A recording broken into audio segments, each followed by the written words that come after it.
Welcome to today's stream. Hello, Doc. Hello, Cookie. Nice to see you. And hello, Michael. Thank you so much for the raid. I appreciate it. Like you said on stream, basically, hello, baby. If you want to have fun in like magic, you do quirky things if you want to be the evil guy, like, but that's not fun. Like, same as I don't like playing red. Like, you just do evil and then murder, basically. So yes, cat. There's many cats. Babies! Well, there's one there. There's two there.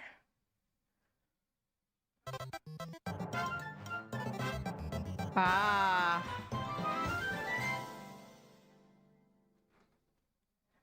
Dale a tu cuerpo alegría Macarena que tu cuerpo es pa. Darle alegría y cosa buena dale a tu cuerpo alegría. Macarena hey Macarena, I. Red control, that sounds really evil. Da Macarena Macarena buena. Da Macarena hey Macarena I. Thank you so much, Doc, for subscribing for 71 months in total. I definitely nailed that. So, but yes. Anyway, I wasn't there last week because I just felt like crap. Just crap because crap, not sick or anything. Like, just tired and like problems with my bladder and stuff like that. So I did not stream on Friday, but let's hope I now don't feel like crap because of the hot weather that is coming up again. At least I can show off boobs again without Twitch trying to ban me and shit. Let's hope, like, because it's hot and I have boobs. I'm sorry, Twitch. I can't help that. But anyway, let's do streaming stuff. Because we did some Shadowgate last stream. We started a playthrough. I played the first Shadowgate. This is beyond Shadowgate, so after. You can do... Yeah, the problem is I don't earn enough money on Twitch to do that with like having electricity bills, basically, because that's way too expensive. But yeah, that. So anyway, Shadowgate. We're going to go beyond Shadowgate. We like, I like it. Like, these types of games are my types of games. I really enjoy doing these point and clicky type of shizzle manizzle. So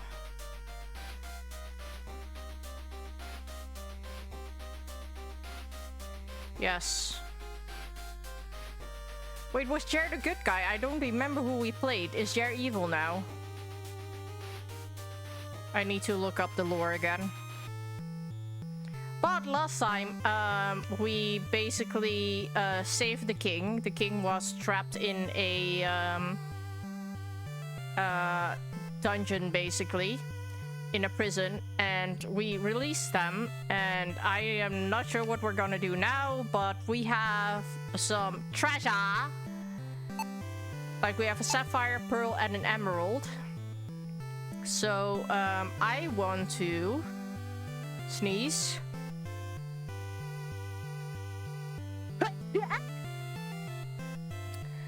And yeah, move. And I want to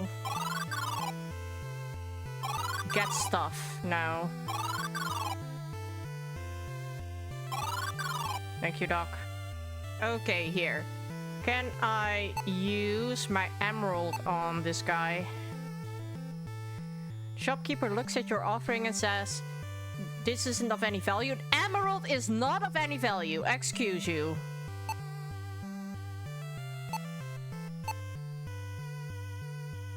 Shopkeeper, this isn't any value to me. The Curioso guy doesn't. Is a pearl good enough for you? Any value? Okay, well, let's fuck off then. I think the weapon guy likes it though. Arms.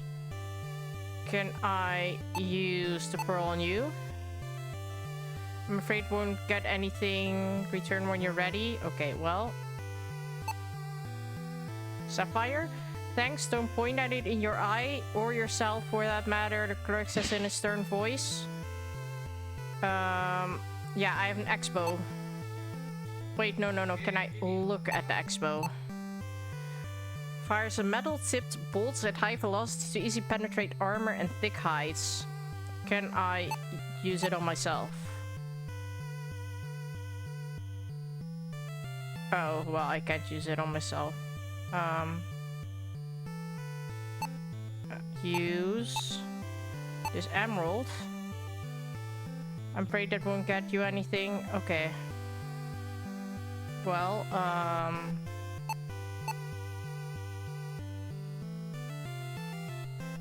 looking closer, you see it has an unusual cut. Its setting must not be meant for jewelry. Okay. Let me look at this one. This perfectly round orb has a brilliant white luster. It is commonly known as a pearl and highly coveted gemstone. Well, he doesn't want it, so...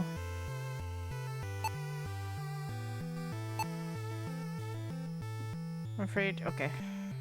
Can I use gold? Yes! I stabbed myself because yes.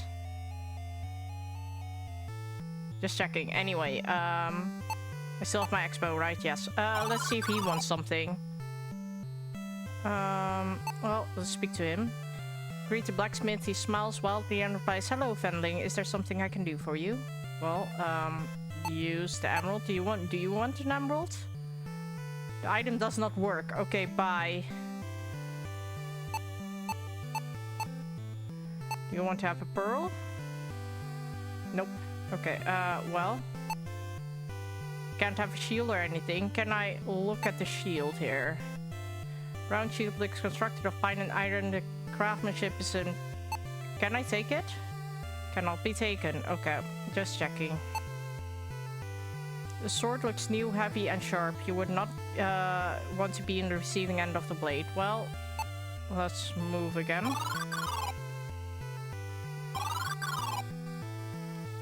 Do you guys want anything with this? Speak.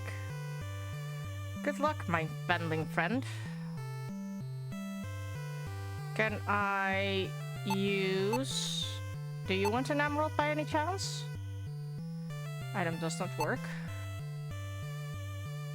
You probably also do not want to have the pearl. Just checking since I'm here anyway. Nothing happened. Okay, well, let's move out then. We do have a crossbow now. An axe-bow. You want to talk?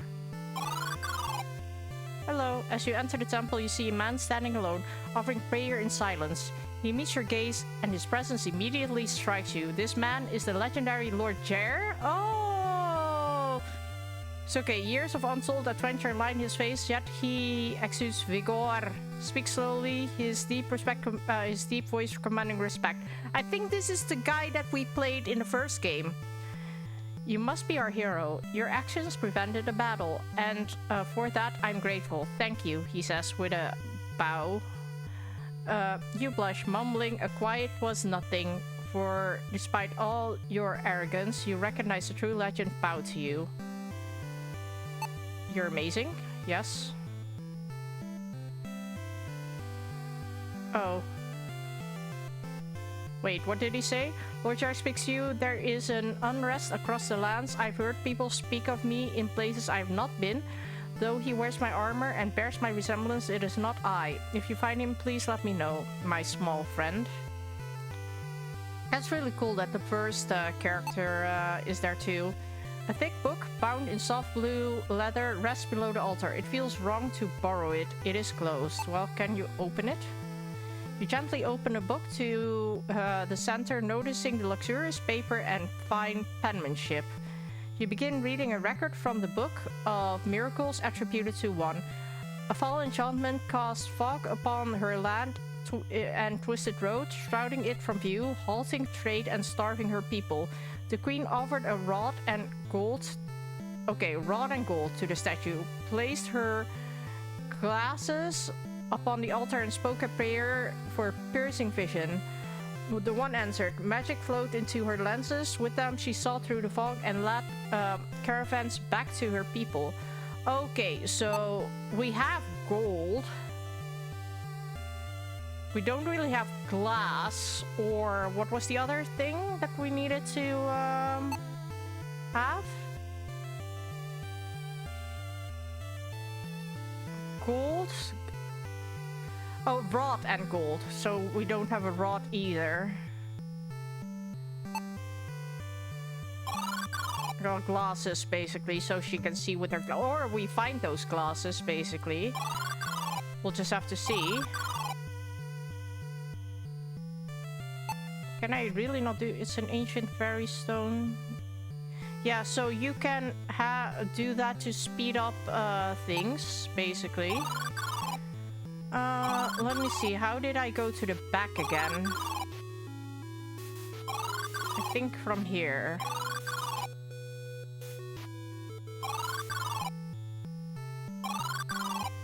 So we can move here now. Since you rescued the King Arond, High Lord Jer has withdrawn his army from Gwynenthel. Yeah, High Lord Jer. That is Jer. So why were they attacking me?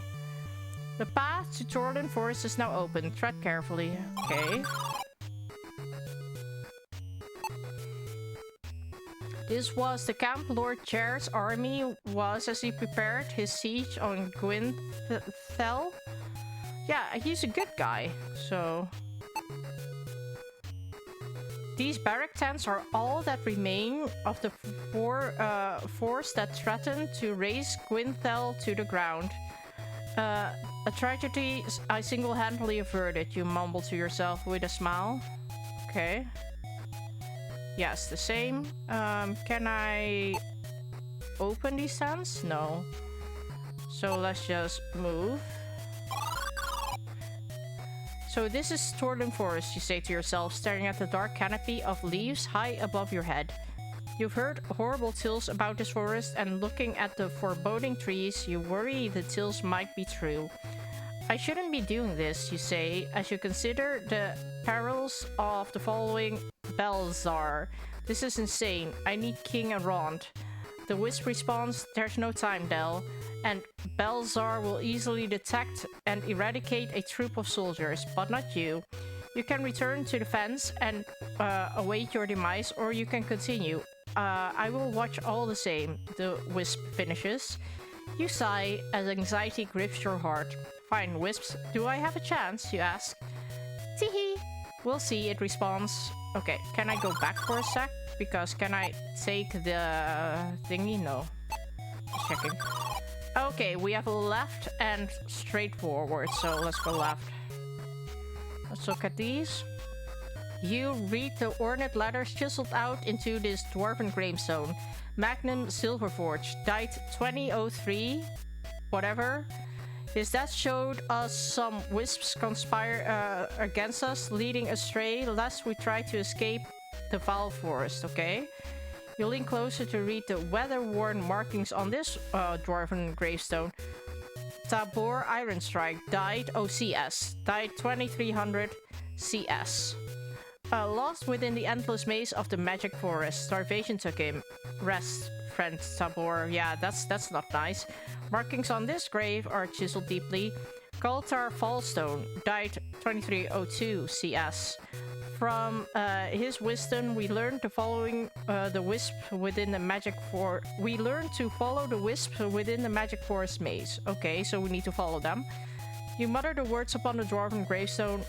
Warrock Smelt Steel, died 2301 CS.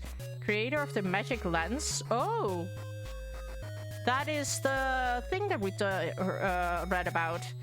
And discovered the hidden wisps within the accursed forest maze. Okay.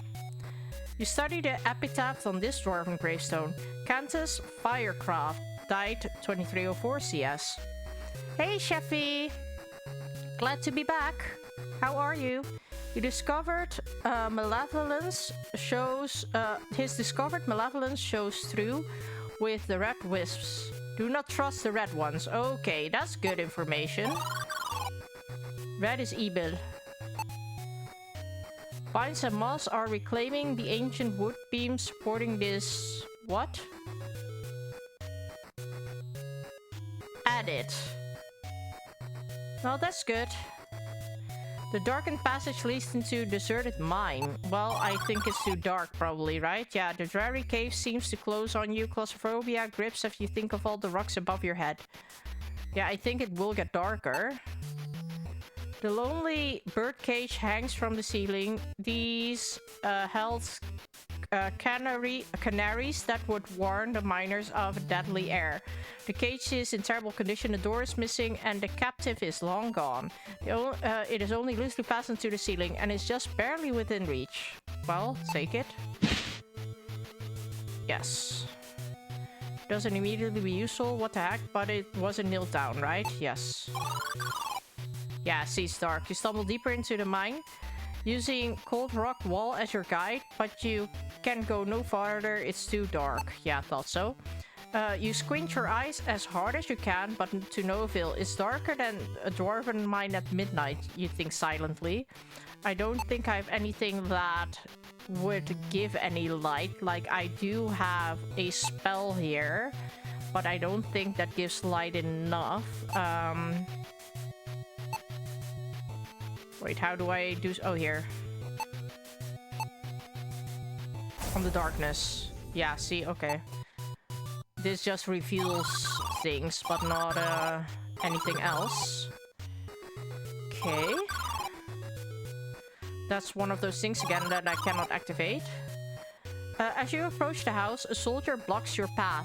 By the looks of his armor, he is a Gwynthel Guard captain. Stop! These woods are be no place for such as a. Go back, he says with authority. Until you begin protesting, and protesting, and protesting. Finally, his patience breaks, and he shouts, "Enough! Quit your talking! Tell you what, go to the mine and find my men. Good boys, but lazy. Bring them back and I'll let you pass. Now be off! In it!" Yeah, I can't go there, right? Yeah, okay. Okay, have fun. Can I use this? Can I look at it? This is just, yeah, the fairy stone thing. I can't use that yet. Well, let me go here. You cannot move there. Can I open it? Thank you. Can I move there now? Oh, yes. Can I take this? The lantern. You take the lantern. Fresh candle burns brightly in the lantern. A thick burnt line coat is folded neatly on the shelf. Surprisingly, it looks like it would fit a human child. Well, mine. Heavy coat. You bring your fingers over the thick fur, appreciating the fine quality of this heavy coat and deciding it will suit you well. After all, no one is likely to miss a coat like this around here, and you never know where you'll end up next. Can I use the coat on myself? Does it make me slow? You slip the coat on and start sweating immediately, pulling it off, deciding to store it until later. Okay, yes. Okay, there's nothing else here. So let's just go back now.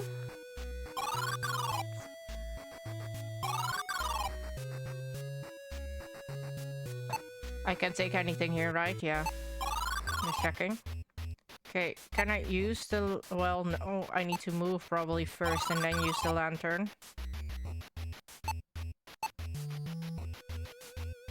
Yeah, can I use the lantern on self? No. How do I use the lantern?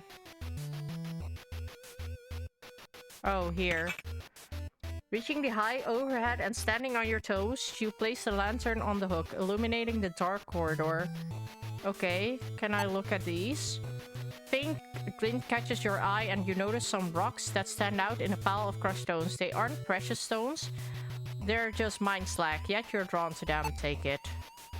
The rocks are deeply embedded to the slag and they can simply be grabbed with your bare hands. Okay. Do I have anything else? Empty sack. Can I use the empty sack? Okay, no. I don't think I can use anything right now. Let's move to the left first. Oh, the mine shaft terminates in a dead end. Literally, a body is slumped against the wall, covered in wounds. The body of this young soldier wears the traditional armor of Quinthel. He is covered in bites and scratches. Okay. It's a leather sheath from the size it looked like it was for a short sword. Looks like a small metal tag on a short leather strap. Take them. Okay. You quickly snatch the leather strap off the ground, pocketing it, and attach the metal slag or something. Uh-oh, you take the sword sheath despite not having a sword. Maybe someday, you think. You can sense danger mounting as many creatures gather just beyond your sight. Can I just randomly use my bow? My crossbow? Yep. You approach the cavern entrance, you realize too late that there's serve some hungry dire wolves. Gladly welcoming a meal they devour you will spend plenty of time in... That's why I grabbed that thing, sir! That's why I grabbed it! Just shoot before! What do you mean? That's literally why I grabbed it. I had 4 or 5 doubles last time I played. Stamp metal reads Marvin Monfew Quinthelgard, born then enlisted. Okay, so this is a like we found one of his soldiers. At least. Can I use this on this? Nope. Well, let's move to the right side. Now you see a light entering from the top of the shaft. For a brief moment, you feel hopeful. There's an old, rusty and worn sledgehammer sitting in the darkness. Take it. This thing has one final whack in it and it's done. Okay, can I use it for shinies?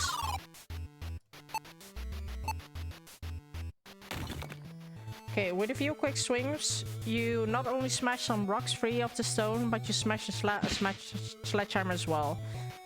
As you reach down and collect the unusually heavy rocks, you are filled with self-doubt. My back is going to kill me carrying these around, you think to yourself. I swear these things better save my life someday. Well, let's hope so. Oh. Oh no. The armor on the body of this young soldier indicates he came from Gwynthel. Okay. Well, let's take whatever this is. Yeah, the metal piece. Colors of Gwynthel hang from the top of the long pole. The soldiers didn't survive long enough to place a standard. Take the standard. Can I use the standard to place it? Okay, no. Gwynthel military banner. You once used a pole like this to dispatch... Oh, that's one of the poles I need. I needed a pole, right? Or something for, like, the offering. To dispatch a bat flying around your attic. Okay.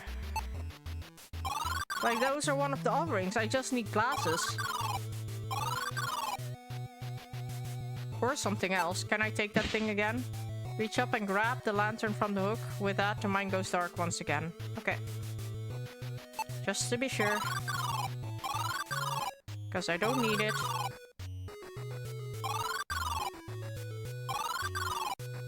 Okay. Can I use this thing? You hand the signaculum to the guard captain. He frowns as he looks at the stamped metal, aware of his soldier's fate. He speaks, "Foolish boy, you're lucky you made it this far." He smiles faintly. Benovin tried to jump over a ditch in the carriage once. Dolt only gave himself a horse length of runway, crashed right into and nearly broke his neck. Old carriage was wrecked. Haha, still, he made me proud. A strong fighter, tough as iron. He trails off with a smile, turning solemn. Okay, where's the other one? I'm carrying a lot of heavy shit. You hand the signaculum to the guard captain. He frowns. He speaks. You believed yourself invincible, reckless boy. He smiles softly. One day, Mervyn builds a slide made of leather rolls and soap. But the rolls separate when he slides, so he stacks boulders to hold him in place. Work too, till he slits head first into one. Ha! He still has the scars. Sharp mind and unyielding will on that one, good boy. His smile fading away. The unmistakable look of grief appears in his eyes. Before he grades his devotion, he sighs heavily and says, "Go on, lad, but be warned. This a cruel place, Fenling. Take care of yourself. I'm going to tend to my boys." The guard captain finishes, his voice filled with sorrow. I did take the lantern, my guy. The intimidating exterior of the Torlin Forest looks welcoming compared to the dark canopy of its central region. You hear tales that this area is cursed, a gaping maw that consumes travelers without the magic to guide them through. Ancient trees are stiflingly close, preventing you from using the sky to navigate. If you're not careful, you may not emerge. Okay, can I look at these? Along the forest path, the trees seem to be closing in on you. If the forest itself is swallowing you alive. Can I look at the things? Nope. So I probably cannot take them either. Yeah, exactly. Okay, I can go all kinds of ways. I don't see a Fenling. No, whatever.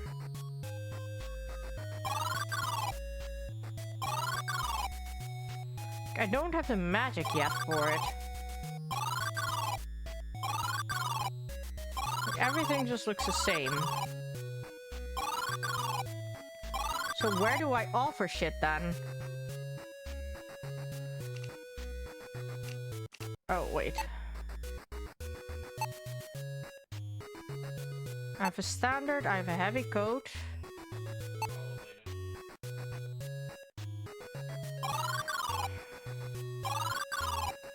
Like, I don't really have magic is the thing. Like, we know that riddle.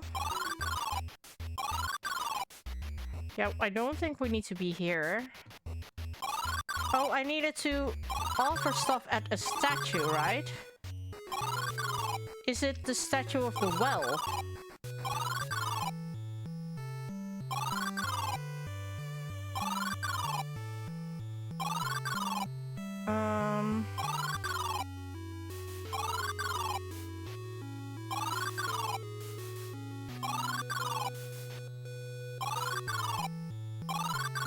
Because they were talking about a statue, and this is a statue. Yeah, it's a fountain, but I thought there was a statue somewhere. Is it at the thing? Oh, here's the statue. Cannot move there. The statue is made of marble, represents traditional form of the one. Can I use my gold dagger? Item is useless here. Okay. Can I use standard? Like, I feel like I need to offer shit there. Can I use this pearl? Oh, can I? Altars made from finely. Yeah, I think I might have to use it at the altar then.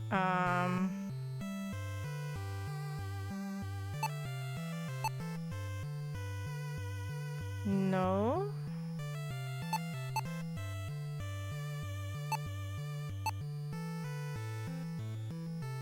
No.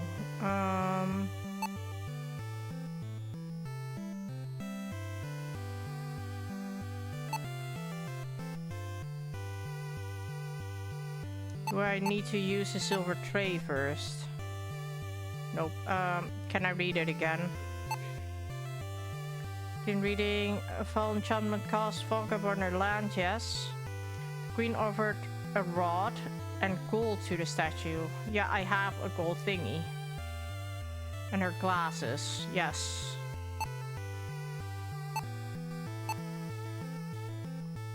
Can I use the coat? I probably need to look up a hint here. Cause I'm not sure what to do here. Cause I definitely need to do something here that I can offer them. You want to have the emerald? No. Can I speak to it? You kneel before a statue, lowering your head, reciting a prayer for the one to aid on your quest, but nothing happens. I wonder what could be missing. Yeah, exactly. So I need to place stuff here, but I don't have to stop, even though, like, I thought a gold thing would be enough for that. Let me quickly look up something that I can do, unless people have a suggestion for something that I could do. Like, you are allowed to backseat if you don't know the answer. I don't know which chapter I am.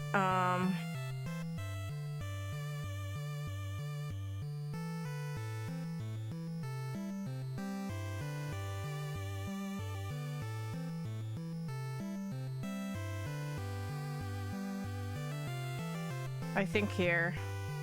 Look at the gravestones. Yes, lantern. Sword, she. Oh, there's a key somewhere apparently.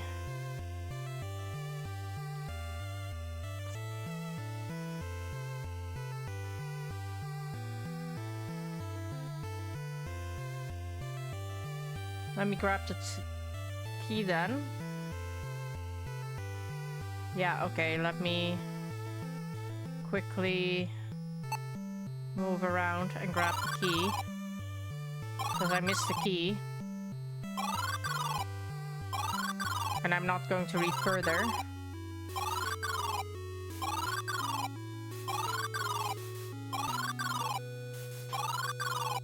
Oh, oops, yeah, no dear.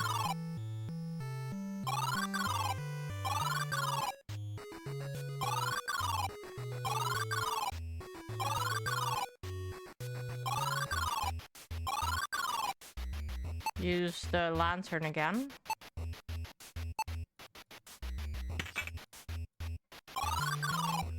Oh, wait, there's a purple thing there. Thank you.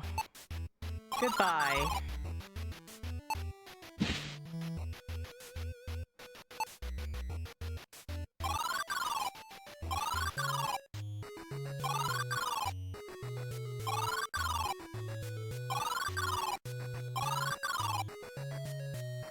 I don't think... Yeah, that's just a guardhouse. Small brass key painted to the Royal Gwynthal Maroon Blue Tower. Yeah, so let's go to the tower then.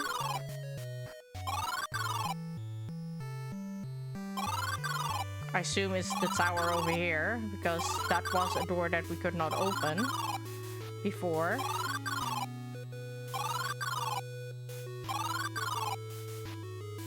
I think it's here. Yeah, the Great Tower. So use the tower key. Okay.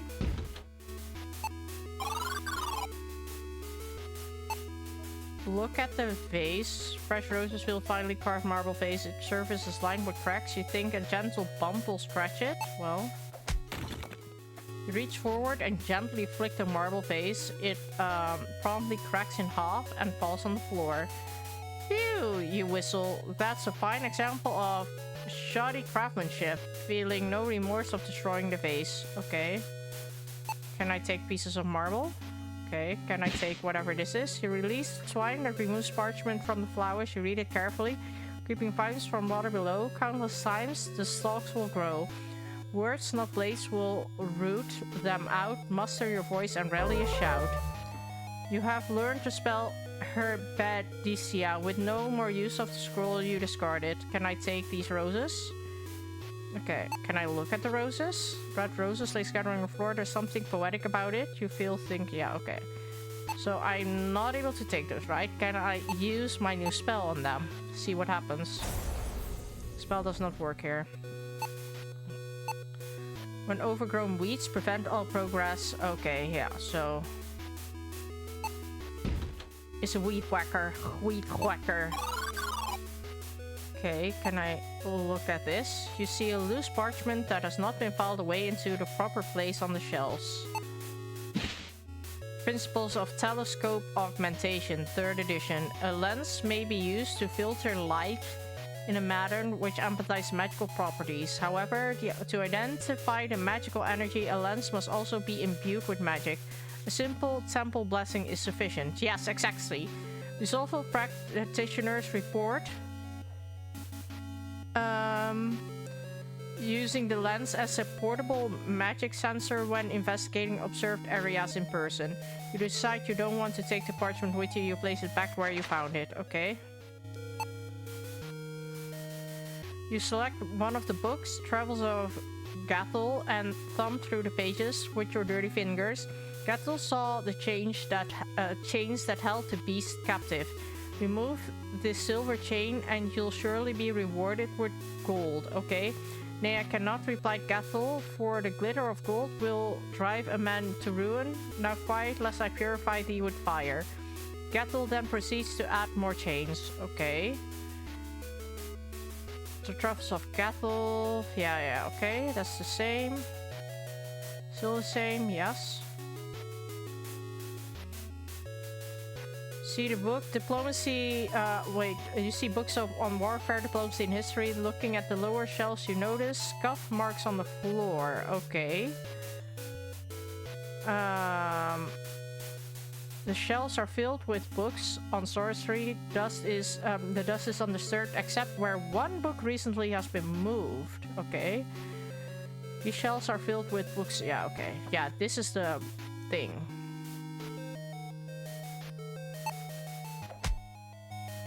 Okay, can I use...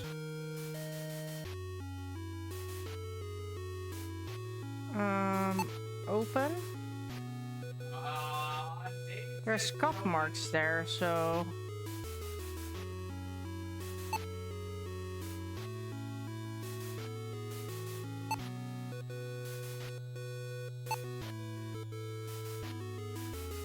Scuff marks on the floor, looking at the lower shelves.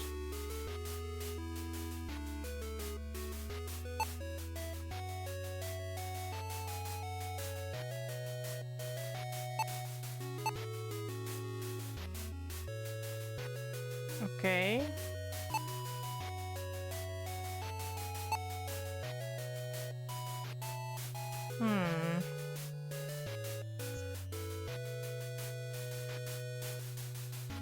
There's no push here.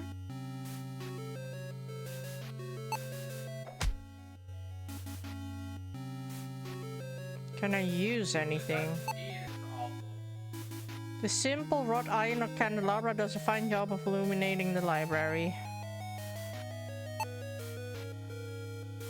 No. What?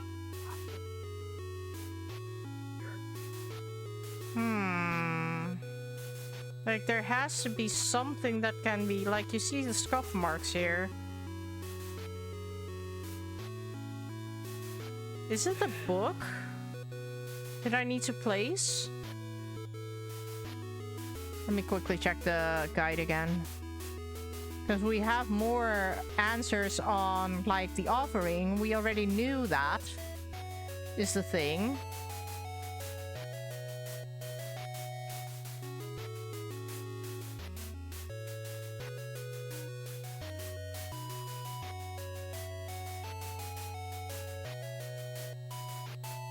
Move west. Oh shit, I missed an area. Hey LT.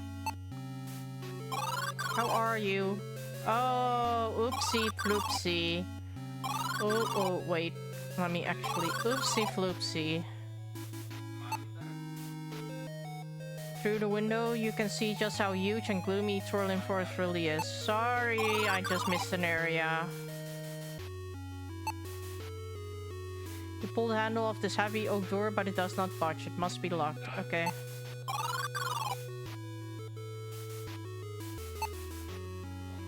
Through this window, you see a great expanse of the city of Gwynthel. Okay.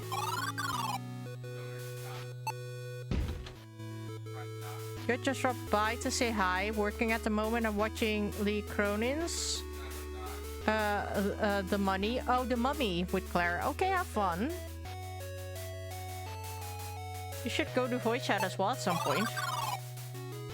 They're gonna probably do some Mecha Chameleon. There's broken pieces of candle on the ground below the candle holder. You wonder how the candle managed to fall. Very curious indeed. Take it. Your crumbly bits of wax aren't worth taking. Okay, boo.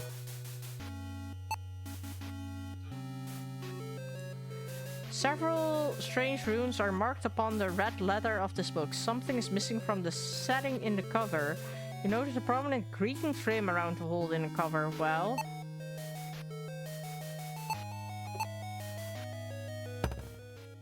You press the emerald into the setting. It snaps firmly into place. You feel a sense of calm and safety with the gem in place. It is surely safe to take the book now. Wait, can I take the gem? Ah, boo. You pick up the book with the emerald in the cover. It feels strangely warmer than the rest of the room. Ah, shit. I wish I, like, could see what that was. It's a red book with an emerald set into the front cover. It looks like to be a part of a collection of books. Okay, so it is probably the book that was missing. This mounted globe shows all the known lands. You look for the fence but don't see it, which is probably for the best. Can I take it? No. Can I look at this? One book on the shelf catches your eyes. It looks ancient and worn. Can I take it? You grab the book and realize it's an old diary. You begin reading. I, Lakmir the Timeless, last of the Circle of 12, set down the words of account for my life and warning to the future. Lakmir, I think, was the evil one. I told you endlessly holding a spell of winding around the castle's Shadowgate. Oh no, that was the good guy, Lakmir. That was one of the protectors. Keeping the evil within contained forever. The Warlock Lord's staff is lost within the caverns. I searched fiercely but lacked the ability to find it. It holds power enough to resurrect Talimar. He is gone, but I fear his influence is not. Okay.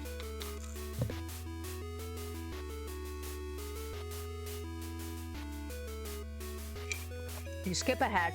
Rumors of assassinations call Lord Jarrett to Gwynthel. As his servant, I must follow, and thus my binding spell will fade. Talimar was vanquished 35 summers ago. That's why he looks older. Still, I suspect this rebellion is more than what it seems. You read the final entry. I sit in this tower trying to unravel the events of Aron's kidnapping and Elris' manipulation. It does not fit. The culprits seem to lack the cunning to mastermind this plot on their own.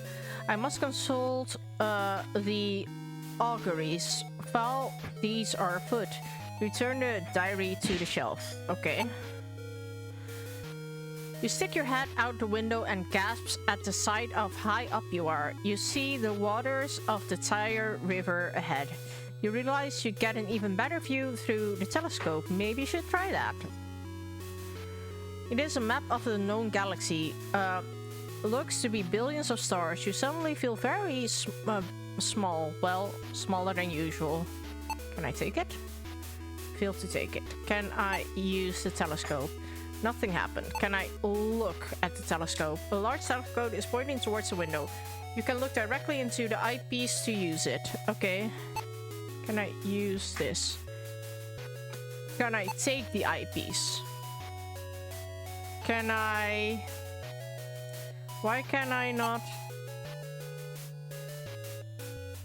Can look directly into the eyepiece to use it? Why can I not use it?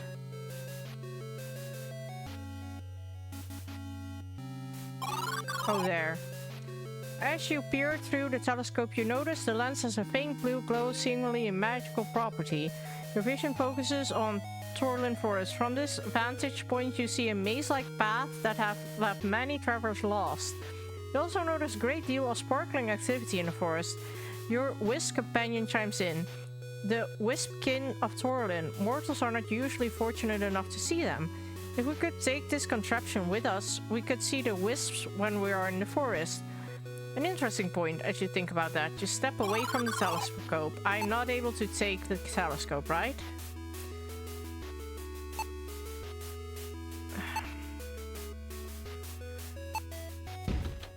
I definitely need to take that, but... Oh, you walk into the castle turret and observe a creature resting with a thick chain collapsed in its neck. Its eyes opens and focuses on you. It looks uncomfortable and agitated, tugging at the chain, securing it to the tower. You think it is best not to get too close until you can calm it down. I don't really have anything for him to calm down, I would say. Heavy rock, standard, silver tray, history book, gold dagger. No, I don't really have anything, so... I'm sorry, cutie! Let me see, because I do have a book. You can use the book for now.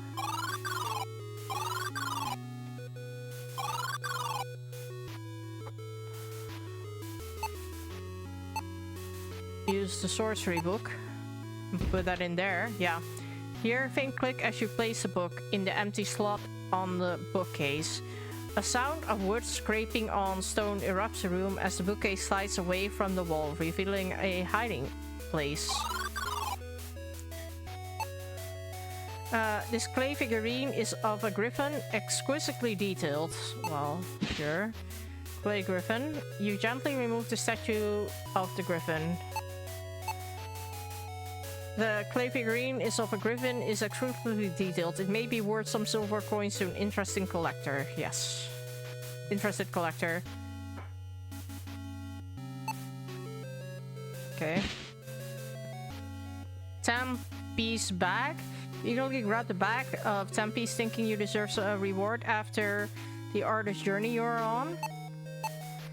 The sweet blue crystals are your favorite treat. You would only share them in an extreme emergency, maybe. I can't. Okay, can I open? Okay, can I take this? You take the heavy gold vessel.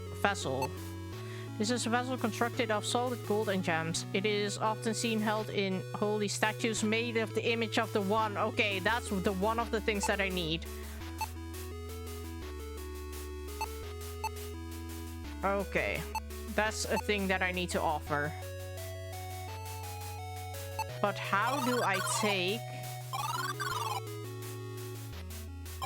that thing? Because I definitely need the thing for my eyeballs. This glass.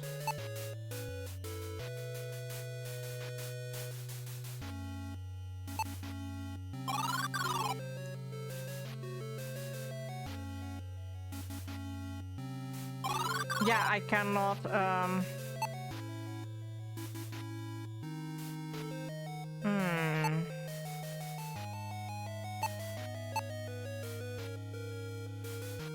No. Or is it this thing that I need to take? Like, I need to take that eyepiece, right? Let me quickly check again. Use right candle holder. Take... Okay, sure. So I don't need to grab the... I need to use the candle holder. That's a button.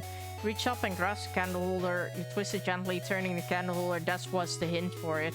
I'm dumb. You hear a simple mechanical click. Okay, the star is revealing hidden compartment. Can I take whatever's in there? Oh, there's the lens. You feel like a treasure hunting genius reach behind the star chart. Okay, I need to stop looking too quickly. I need to just think about like those things and interact with the items more.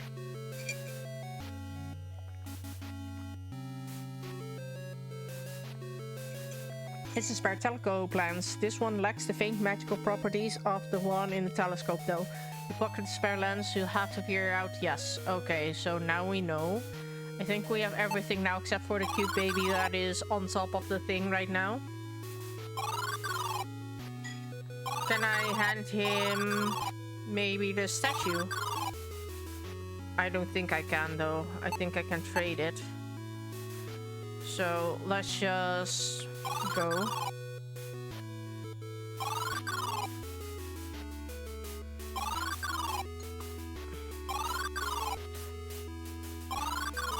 I hope I can get that shortcut spell soon. Would be nice. Oh wait, am I missing something? No. I really need to make sure to really carefully look at the map and stuff.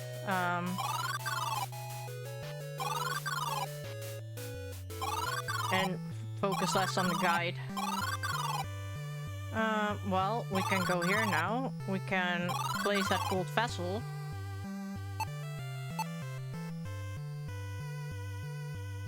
I can place that gold vessel. Thank you. Standing on your toes and reaching the high overhead, you place the gold vessel on the statue's open hand. Feel certain strangeness in the area. You sense a powerful energy radiates from the altar at the statue's feet. Okay. Can I use the lens? Yes, you place the lens on the altar. After waiting for several minutes, you see nothing and wonder if something is missing. You mutter, I wish this would work already. Can I speak to the statue now? You kneel before the statue, lowering your head, reciting a prayer for the ones to aid you on your quest. There we go. Oh, shit! I broke the statue. Okay, a statue glows intensely, forcing you to shield your eyes. A loud crack breaks in silence as you hear stone crumbling. You uncover your eyes to see a miracle has occurred and the statue has been destroyed. Well, oopsie. I do have a magic lens now though. You pick the lens and notice it has a faint glow. It is now imbued with some magical properties. You are very curious about its possible uses. Can I use and see what happens now? Just out of curiosity, you place the lens over your eye and examine your surroundings. You see nothing unusual here. Okay. Can I look at this? Oopsie. The process that restored magic to the lens also destroyed the statue. You hope that you don't have to pay for a replacement. I did not know that that would happen. I was just spraying and offering shit. Okay, let's see, because I have something interesting maybe for this guy. Use the clay griffin. What a rare find. It is made of simple clay, yet its craftsmanship is exquisite. I not know how you've come by this, little Fenling, and I will dare not to inquire. 20 silver coins are yours, trust me. This is a fair price. The shopkeeper practically throws 20 pieces of coin your way as he grabs the clay statue from you. Okay, I have 20 silver. Okay.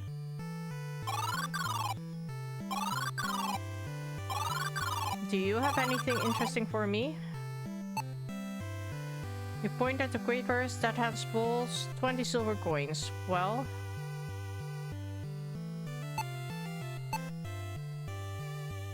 Thank you for your purchase, Fenling. Mind your fingers, the balls are sharp.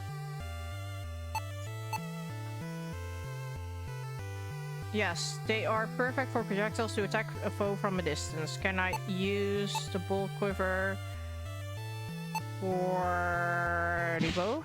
Loaded bow, yes. Can I use it on myself? Ha! Oopsie.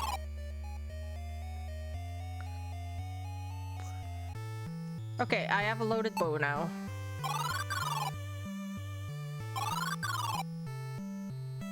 So let's go back to castle.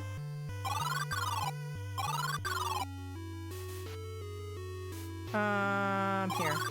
And left. Like I said, let's hope we get a thingy soon. A spell for traveling. Let's go here first, because I should be able to attack those doggos.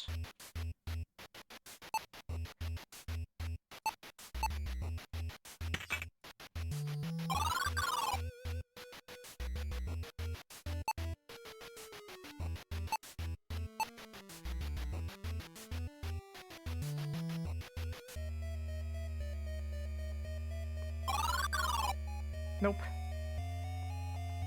Not use it on the doggos. Okay, well.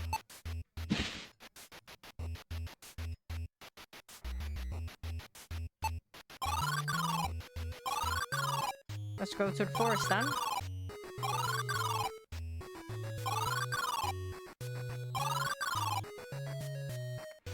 Use the lens on self. Okay, you look through the lens. A faintly glowing green wisp hovers silently in the air, pointing towards a path. You wonder if you should follow it. Well, move to the left, please. Use the magic lens on self. Look through the lens, faintly glowing red. Okay, pointing towards a path. No.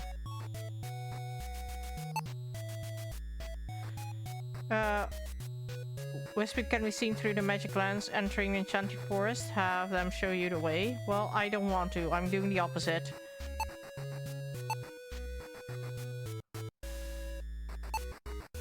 Do not trust rats.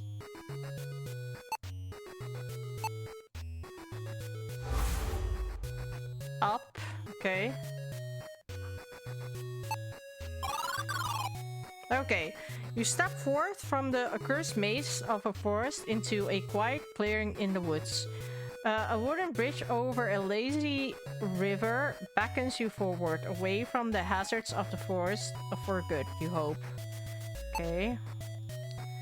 The dirt wagon path is being reclaimed by nature. You imagine the road saw more action when the mine was in operation.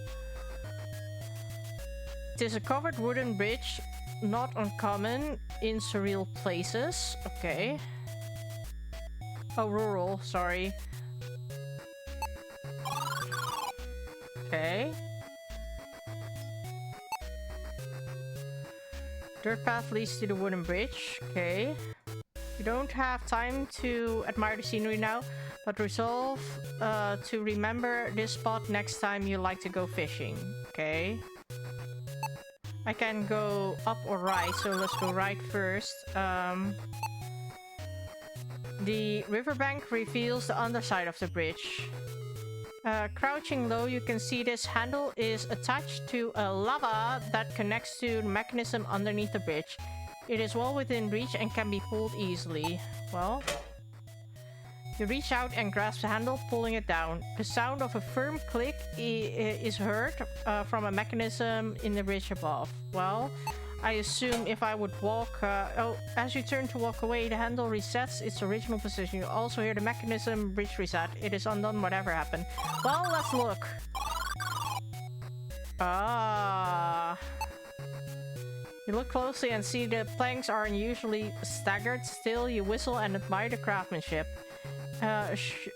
Sure, don't make them like they used to, you say to the empty bridge. Whee! As you walk through the covered bridge, your concentration is broken by the sound of creaking wood beneath your feet. Suddenly, a trapdoor opens and you fall below the crushing river below. You got lucky last time you plunged into raging waters. This time, the current is much, much stronger. The Trolling Chamber of Commerce should be told about these killer bridges. Unfortunately, you won't be able to ride. Certainly, worried later, you'll be busy being dead. Yep. Okay, anyway. Alrighty, soon. So can I use the lantern to put that on? Okay, can I use the bird cage? Wait, the bird cage, of course, because the bird cage is not usable, but it is. Okay, you attach the bird cage to the handle, but nothing happens. It appears the cage is not heavy enough. Okay, can I use the bird cage with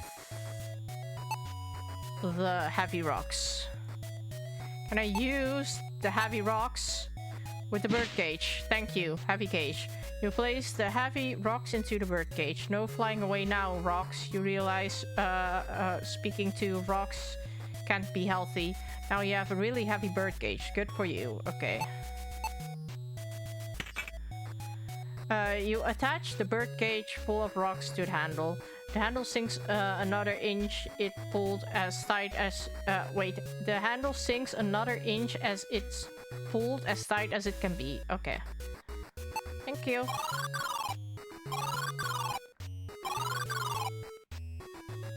Okay.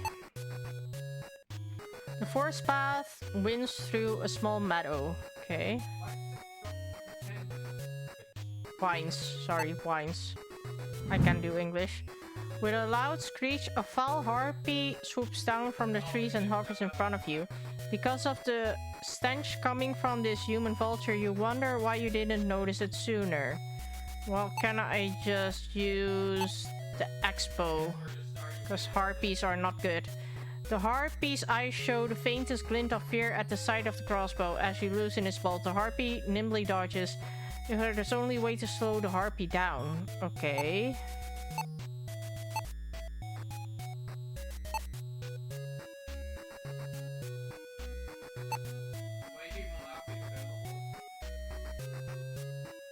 Can I use this? Thank you.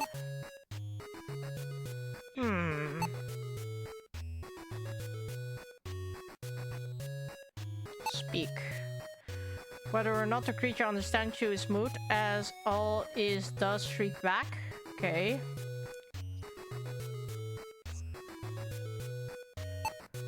Can I blind it? Before you can act, the harpy dives at your unprotected head. Its claws rake your face, tearing away chunks of flesh. With your bloody rune eyes gouged out, you... Okay, yes. Goodbye. Hi, Sheffy. Steven asked you something in chat. With your demise? Yeah.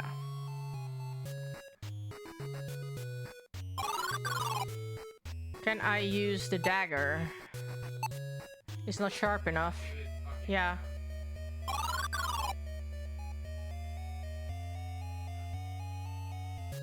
That I already knew.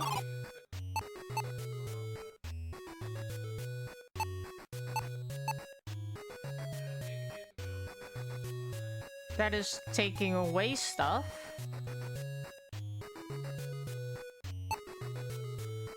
3 book gold dagger, empty sack. Can I use the sack to grab him? Nope.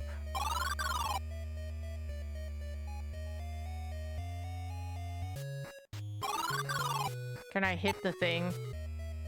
Nope.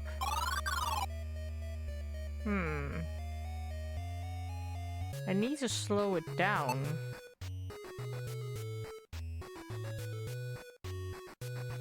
Or can I use the Tempties bag? No. Can I use the Tempties bag on the thing? Hey, Paper Biscuit! On the dragon. Maybe I missed something at the dragon.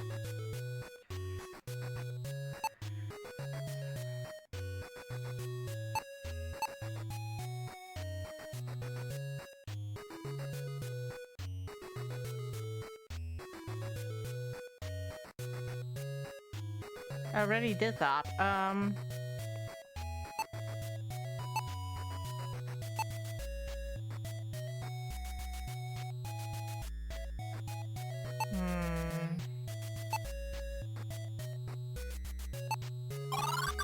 I'll quickly go back to see.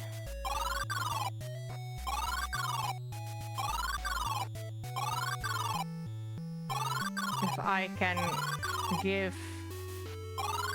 the big guy some stuff. Oh, oops. Wrong way. Steven!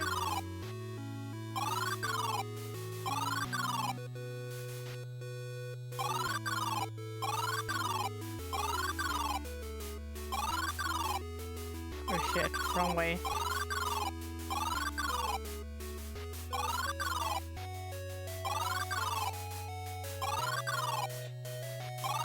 Steven! Paper Biscuit says hi.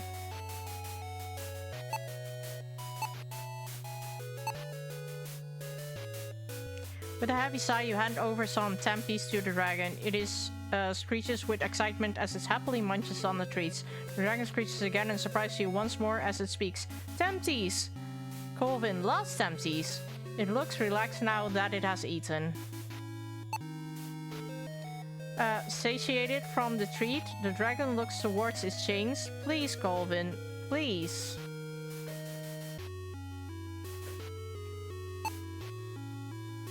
You cannot take it. You feel like you can see all the Kaltorlin on top of this tower. It's a sturdy chain built to secure a beast. It is secured and it is unsecured and easily released should you want to. Okay. You gently reach for the chain, securing the dragon, and undo the lock. It quickly falls away to the floor. With that, the dragon flies into the sky, shouts back, Colvin, go now, see you again! Prince Tempties, yes? Okay. A portal appears from thin air, and the dragon flies into it, disappearing from view. Okay. Befriend the dragon, that's good. How are you two dealing with the heat? Being naked 99% of the time. We don't have aircon in, like it's not common in the Netherlands to have aircon. So it's surviving with a, how's it called? Fan and ice cream, basically. Well, it'll be the son of a dwarf, you say, still shaking your head in disbelief. Looking down, you see a golden chain holding a glass vial on the ground where a dragon was chained. Dragon tears. You pick up the vial, staring at the swirling purple liquid. Dragon tears, you whisper quietly. Your great uncle once told you that his forebears drank dragon tears to learn magic, but then again, he said a lot of things. Well, can I use it on self? You pinch your nostrils together and gulp down the dragon tears. Tastes like ocean, with a hint of grape, you say. Suddenly, your body tingles from head to toe as words sound loudly in your mind. A frozen stone without a path inside, a single word summons a bridge of light. You have learned the spell Polychromus. Okay. And how are you doing? Aside from good, are you, do you have any plans for traveling or anything? So can I use the thing now?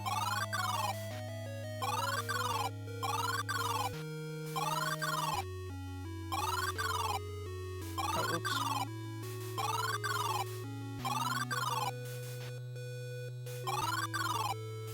Oh no, not this way.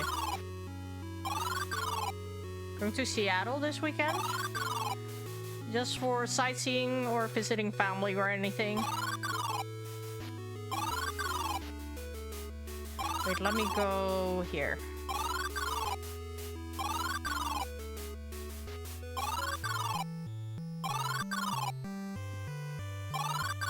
Oh, I thought there was a thing here, but I can use this one. Okay, so it doesn't work on that.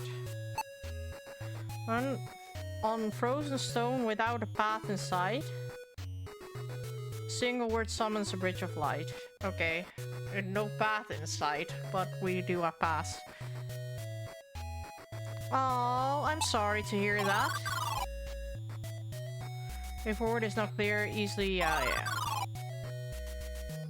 Okay, so how do I take care? I still have empties of that shrieking bitch.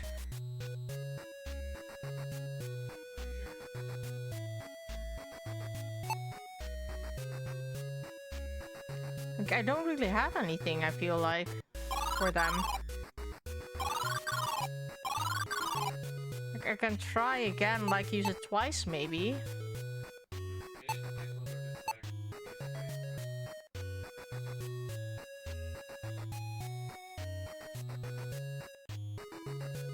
Only there was a way to slow the harpy down.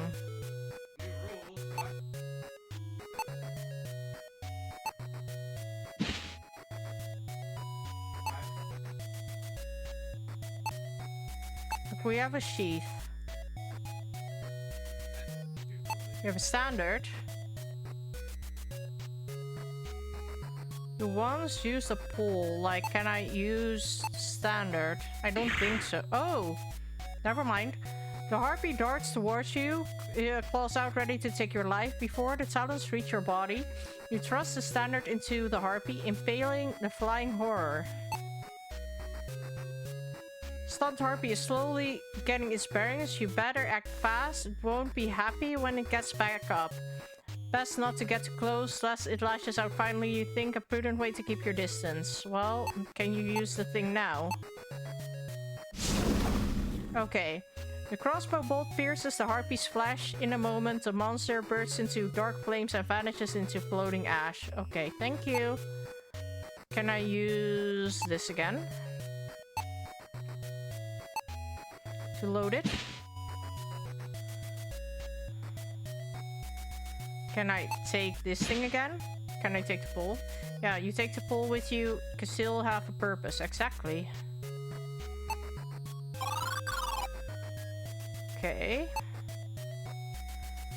You stare at the old tree for a moment, deciding against napping beneath it. Strangely, you swear to hear a jangling of chains. Uh-oh. Uh-oh. You continue along the path. The sound of splintering wood explodes in your left ear. In your misfortune, you stumbled upon raging Treant. Okay, its hollow shriek tears down through the still forest air. Okay. Well, this is only for vines, right? Hello? Thank you.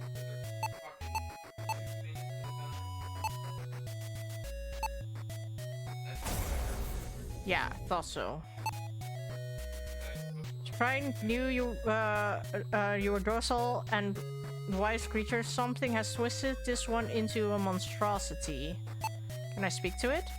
There's no response. Can I use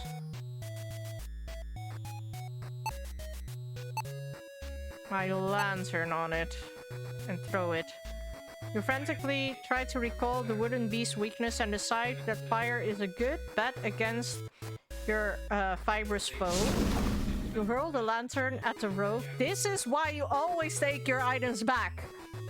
You hurl the lantern at the rogue Triant and watch as it bursts into flames, quickly engulfing the monster. Sighing with relief, you resolve to never walk in the woods alone again if you can avoid it. Like I said, this is why you always take your shit back. The terrifying Triant was burnt into a crisp. It is thoroughly dead. Okay. Can I take anything? No. Uh-oh. A pair of silver eyes cast their gaze upon you. They silently watch your every move. Can I use my magic lance? No. Okay. Well. La la la la la. Oh. Can you stop attacking me? A manticore bursts through the grove, leaping into your path. It looks directly at you and becomes eerily still. The evil energy begins to emit from its eyes. It's surely preparing an attack. Oh shit.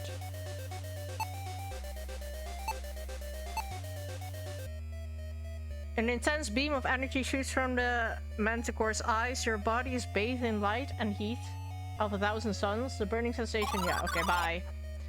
Okay. We got lasered. Can I use the silver tray? Made of pure elven silver, known for legendary ability reflect. Well, it reflects, but does it deflect? Okay, it does. As a manticore lets out a roar, you cower behind the silver platter as you hold it aloft. The beam of energy reflects. I thought it was deflecting, not reflecting, but okay. Off the well-polished servingware and directly back at its origin. The manticore groans in pain as its eyes burn. The creature reels in pain and lies on the ground. Even without its sight, the manticore senses that you are still near. Well... Please. Manticore has blinded itself, but remains alert. Can I use my loaded bow? With the manticore reeling from own attack, you level your crossbow sight towards it, exhale and fire. It is a direct hit. The manticore stumbles over dark blood, slowly staining its fur. Can I take this? Oh, you thought that the manticore threat has been dealt with? You thought wrong? That wrong? Venom's stinger pierces your skin and delivers a fatal dose of poison into your blood. Okay, bye. Never mind.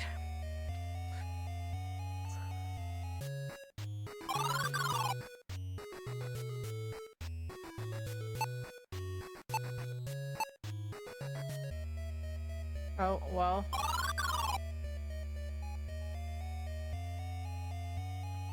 I thought stick it with a pole again. Can I use...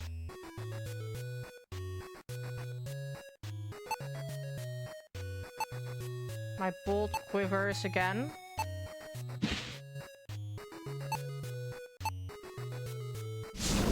Okay. You felt the beast with a final crossbow bolt. Dark flames engulf its body as his ashes scatter in the wind. Okay. Very useful. The crossbow.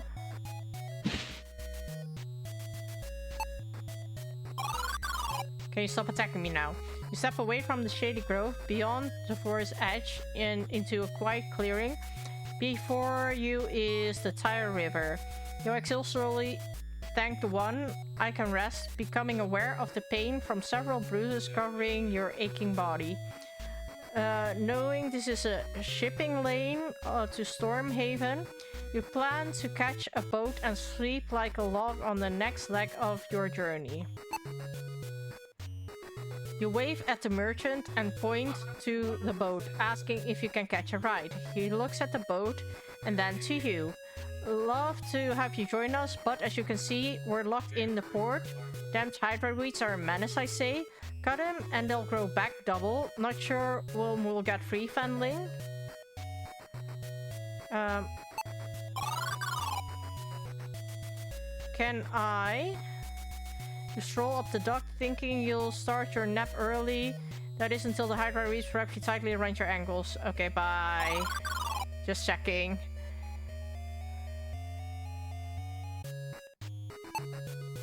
Okay, can I use my spell now?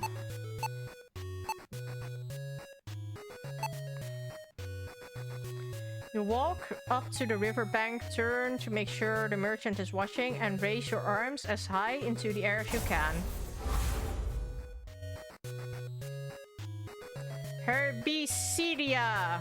You shout in a deepest voice as you can produce, given your modest size. The magic spell spoken, the Hydra weeds wither and fall away from the hull of the bridge, freeing the ship. You're welcome, you say, giving the merchant one of the finest smirks ever seen in this side of the Sire River. It is only then that you realize he has been looking downward the whole time. Okay, well. The merchant ship is loaded with cargo bound for ports along the Sire River. Okay, can I speak to him again?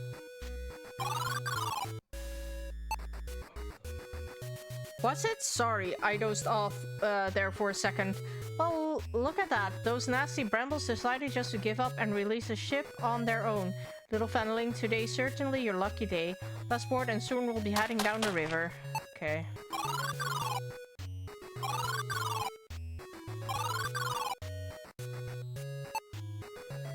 The view from the bow of the ship is surprisingly pleasant. Okay. 20 seconds. Welcome aboard, Fenling. When you're ready to go, head to the foredeck and take in the view, the merchant says. The bark pushes away from the dock, groaning and creaking as it slowly sways side to side in the churning waters.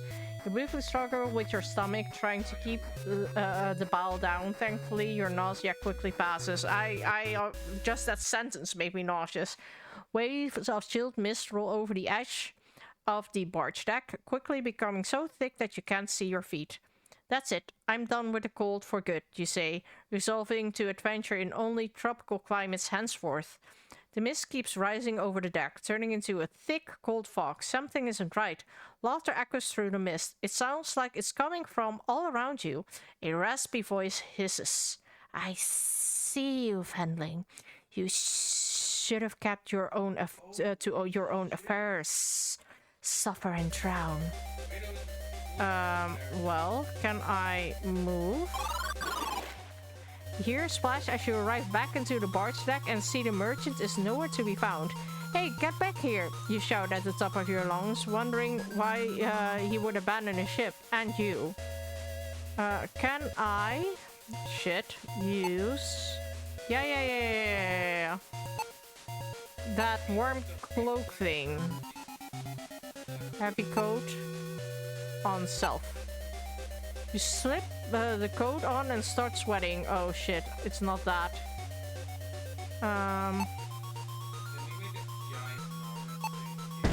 Oops. Within the boat, with the boat drifting blind and out of control, it stops with a sudden crash and sends you flying overboard. Well, bye. Ooh, what can I do there? You turn your head to see the toothy grin on the most unusual creature. Its shrill voice calls back to you. Thanks for your new toys. Won't miss them? Come find them, yes, follow. What? What? It waves back wildly and takes into the swamp. You lose sight of the creature as it... What? Looking around, there's no sign of the barge or its contents anywhere in the swamp. You're on your own. What? Just what? The stranding water, it's a side quest? A rotting vegetation and upsetting amount of bugs are all the evidence you need to know that you're in a swamp. Okay. Do I still have my... I do have my things. Okay. What? An unusual figure hangs by strings from this tree. It looks like a grotesque doll. Can I speak to it? You're nothing in response. Can can I... Maybe. Considering the No? Creepy. Can I... There's nothing here, right? No.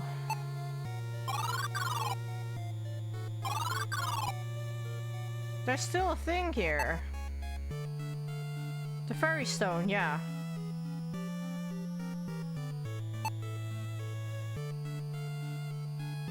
I don't have, like, I can't use this. Okay, so... Hilltop, okay. Where am I? I don't know. Competing for your attention are the constant squishing of your wet socks and the obnoxious loss of your equipment. Looking up your shoes, you are shocked to see the stark outline of a large mansion against the setting sun. The rotting walls immediately give you the creeps. It feels wrong, a mansion built alone between a desert and swamp. Before you can say you'll never step in foot there, you see the imp scurry through the door with all your belongings.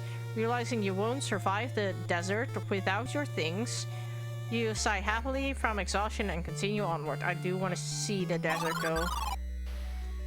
You've heard the tale of this place, a great barren, a wasteland that radiates a demonic heat from a spell long spent. A powerful wizard delved into the dark arts and cast a hideous spell at the expense of his life. The spell of hellfire. Just a sec.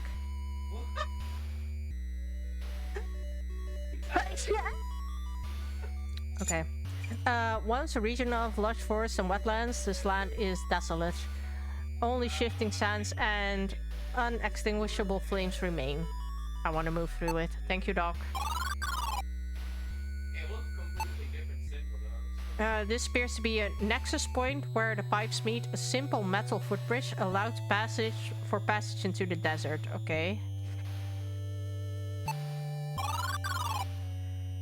Pipe west, sure. Oh, so it's just A molten pit burns so intensely that it may as well belong in the center of the hell itself. What's this? There's a square knob at the of this post. Looks like it's missing a piece. Okay, sure.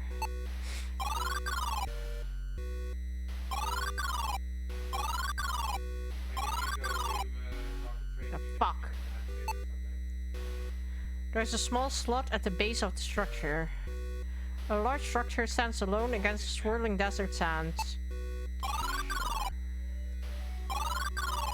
I like the music in this game. This dune is a resting place of an unfortunate soul. All is left is their sun-bleached skeleton and whatever they're holding. You grab the handwheel from the clutches of this unfortunate soul. You're hopeful that this might finish what they started. You squint your eyes and look across the sand, seeing only endless dunes. You should watch your step from here on out. Nah. As you walk through the desert, your legs suddenly slide knee-deep into the sand and you fall forward with a wet splat. The sand feels like a sponge that quickly envelops you. You struggle to stand, only sink deeper and deeper. Just checking. Okay. Anyway. Can I use the hand wheel on this? Okay, you attach the valve into the metal post. Before you turn it, you hear a loud whooshing noise. Suddenly, a searing gust of wind knocks you back. A flaming entity bursts forth from the lava and fixes eyes upon you. Speak. Nope. Died by fire. Thank you. Moving to swiftness in which you were unprepared, the fire elemental grabs your ankles in its burning claws.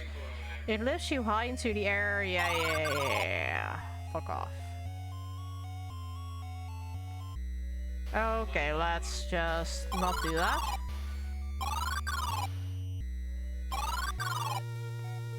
So now let's go in. As you cross the top of the stairs to follow the imp, the door slams shut right in front of you. Its familiar shrill voice calls from you from behind the doors. Welcome, welcome to my home. Help I need. Yes, I do. But trust you? No, not yet, no. Friends share food, yes, treats. Take this. Here, bring my favorite meal. Hurry, go. You see the imp open the door and a crack tosses a small red stone into the ground. It quickly shuts the door again. Well, a cold stone. You lift the stone off the ground, grateful that none of your friends are here to see the imp get the better of you. What did it mean? My favorite meal. And where am I going to find food in the desert? You grumble to yourself. This deep red stone emanates an otherworldly presence. You see an odd-looking circle carved into it. Well, you cannot open that. The large solid doors give a this portico of ominous and uninviting appearance. Okay.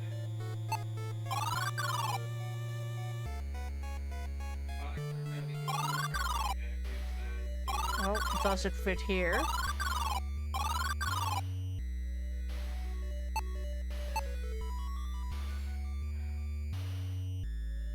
You place a stone in the structure. It fits perfectly, but nothing happens. Somewhere, something must be missing. Well...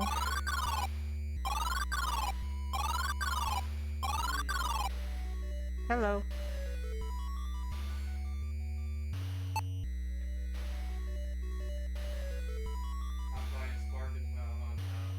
I can't really do anything against him, though.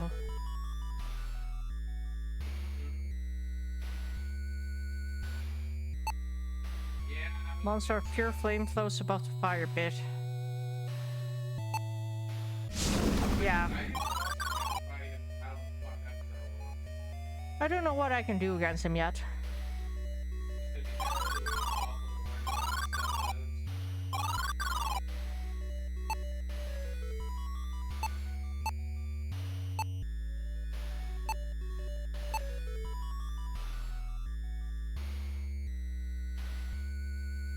Like...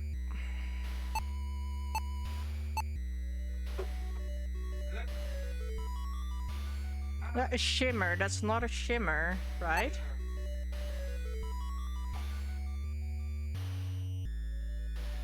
Do I move further into the desert? I don't want to. Yeah, see? There's nothing else I can...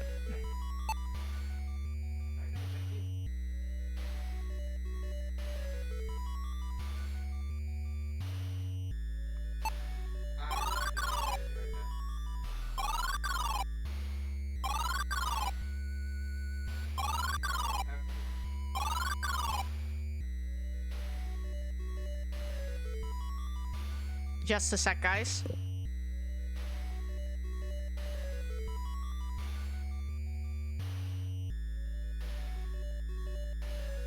Just checking on my husband. What am I missing here, though?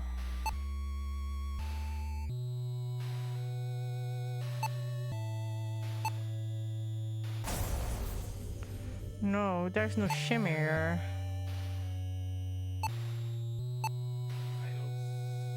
No, there's no herbs here.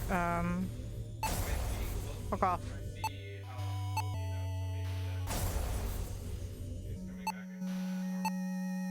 Wait, did it not stay stone? Wait.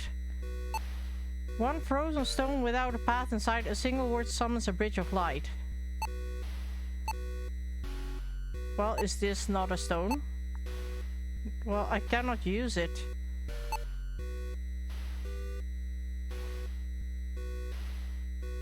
I cannot use it together with that. And he doesn't want to... Redstone, yes, I cannot. Impulse food, we won't find it here. The redstone is a key to another place and time. We should use it. Yes, I'm trying! What do you mean, black cat? That's still fucking annoying. It fits, but something is missing. Yeah, the problem is I need to activate the thing. But I don't know. Well, can I... Wait, is there a different path here? No. Can I take this doll? Oh, I can. Straw effigy. You tug the figure hard enough to snap the strings holding it in place. It comes loose. You unveil a startling sight. Buy them one, you shout, jumping backward. The bones are arranged through the tree and they don't belong to animals. Looking close, you realize the skulls have been meticulously cleaned and hung from the tree. You wonder who would do this. This crude figure represents a being made of flames. Okay. You heard tales of such model being used to trap elemental spirits. Okay. I can trap him now, apparently.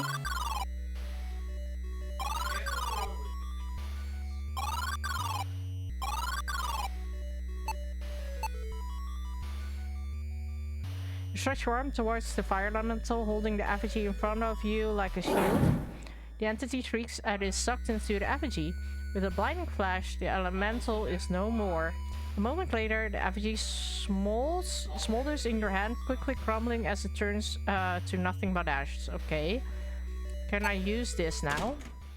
You grip the valve and turn it slowly. The metal squeals in protest from years of neglect. You feel a rumble beneath your feet.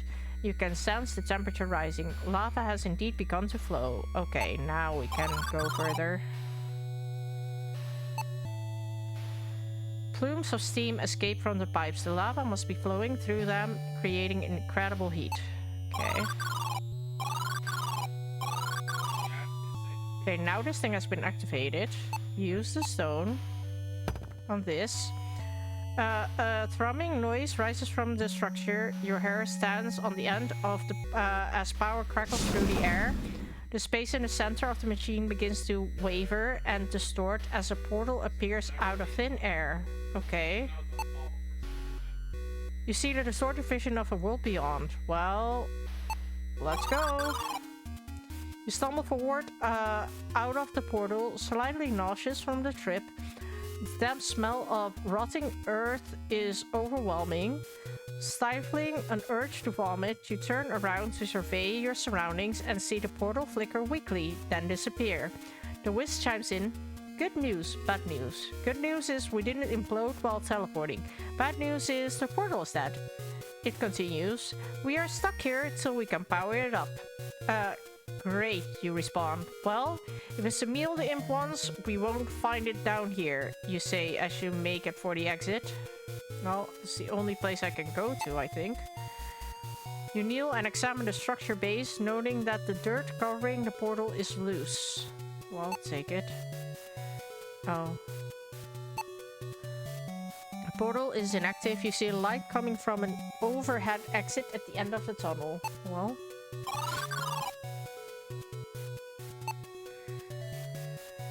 Metal rungs lead towards the ceiling and out of the tunnel.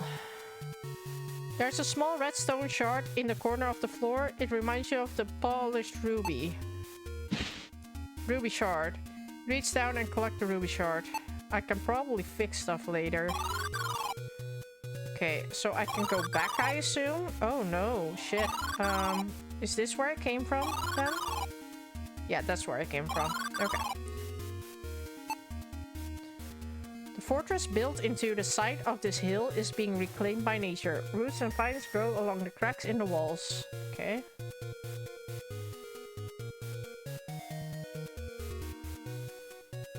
And I can't use my thing for it, right?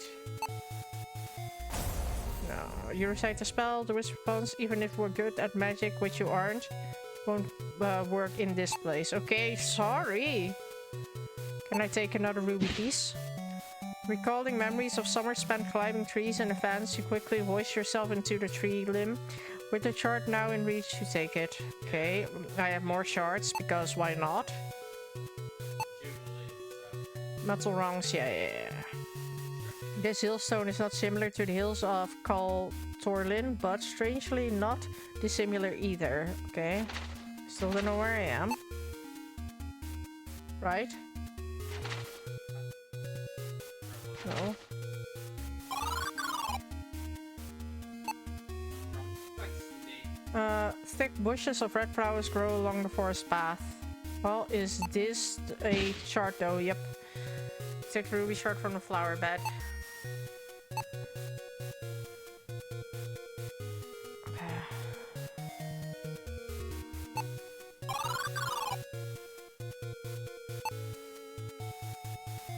Iron gate blocks access to the property, however it is unlocked. Lucky you. It is a long road stretching off towards the dusky sky. An odd broken line repeats regularly for as far you can see. Whoa, we're in the future, dude! Unlock gate opens easily. Because I assume this is where we came from, yes. Getting a bit familiar with the map. Holy shit, it's modern! You find yourself standing in front of yet another mansion. This one also gives you creeps. There's a mailbox! We're in the future! What the fuck is this? It's a rounded box made of metal. You wonder if something could be inside. You pull a small panel in front of the metal box. I did not expect that we would go towards the future. Bulkhead key. You pull the key from the box. It's a large key with the word cellar marked into it. Okay. It's a statue of an athletic young man wearing a loincloth holding a sword. It seems out of place near this mansion. Okay.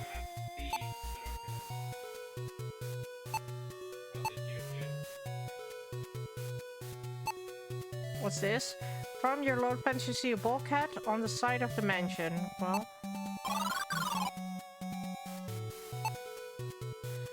It's a cellar bulkhead door, its heavy padlock and thick chains are keeping it tightly shut. Can I take this though? Okay. Can I use this? You unlock the padlock and slide the chains off the door. You lift the heavy doors and reveal a passage to the cellar. You're standing in a part of the cellar that is mysteriously frozen. What's an eerie mansion without a creepy cellar? You mumble to yourself. You're familiar with storing ice in a cellar for use during the summer months, but this is ridiculous. Oh, can I not go here without my coat? Some human remains rest close to the pit. You wonder if the two are related and you rather decide not to know. Curiously, one large bone stands out among the rest. Take it. You're strangely drawn to the large bone. You pick it up and take it with you.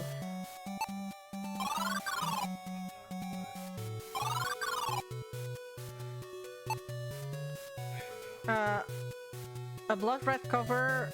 Do sorcerers never think to make their spells books look less conspicuous? You say to an empty cellar. It would be smarter to do, yes? You lift the cover of the dusty tome and it opens to a specific page. You stare at unfamiliar symbols for some time until the wisp raises its voice. These are powerful magic spells. This will release enough energy to power the portal, but I don't know what else might happen. The wisp reads a passage to you. Place upon an altar to Motari, your vessel, and in it sacrifice the tree of blood. The flesh to pump the crimson fluid, the bone while I have it, from whence it comes, and the blood itself. Okay. This indentation looks like it's hold a receptacle. Okay, so that's what we need to do here, I guess.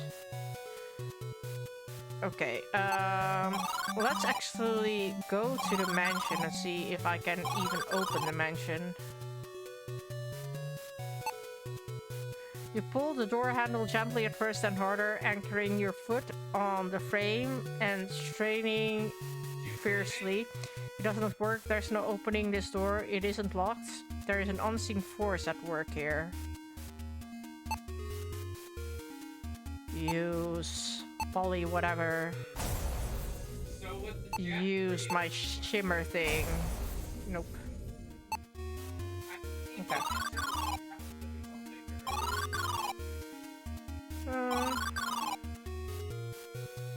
Can I move here without dying, please? Thank you. Can I look into this thing? You peer into the darkness but fail to see the bottom of the pit. Can I use it?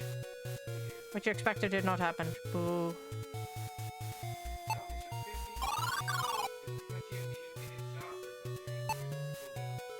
Old wooden door is closed.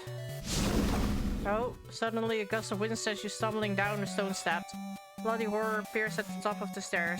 Bloody apparition hovers silently, beckoning you to your doom. Fear overtakes you as you struggle to think of... Okay. You look down and notices a red glow from your pocket. You reach in and withdraw the ruby shards. Their glow intensifies as the shards float before you. Okay, with a blinding flash of light, the shards combine into a beautiful red gemstone. The ruby pulses with radiant energy. With a terrifying moan, the spirit wheels at the side of the stone. The horror is sucked into the stone, trapping the evil. Okay. The large blood-red ruby feels cold in your hand. The scroll is gone, but you can still sense its presence. You're about to climb the steps when you hear the wisp speak. That stone harbors an evil entity, Del. It's dangerous to carry for long. Better get rid of it and be on our way. Okay. Can I use the ruby on this thing? Okay, can I use... Because I don't want to keep it for too long. Can I use the ruby then? You throw it in. You stare at the blood-red ruby, imagining the evil contained within escaping into the world. Deciding you cannot allow this to happen, you cast the stone into the pit, hoping it never is recovered. Okay, yeah, because I think if we didn't have all the ruby parts, we would be pushed down into the pit. But we had all the ruby parts. Oh, open, please. Yeah, open the door. Yes, thank you. Why are we in a normal world? It's a spool and thread and a sewing needle. Okay, you take the needle and discard the thread. This well-used desk is adorned with scats. Can I open this? You pull open the desk drawer. You rummage through a bunch of papers with names and numbers on them. There's nothing useful. Wait. Boo. Okay, sure.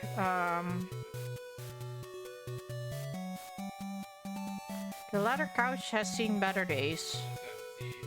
Okay. Nothing happened. Okay.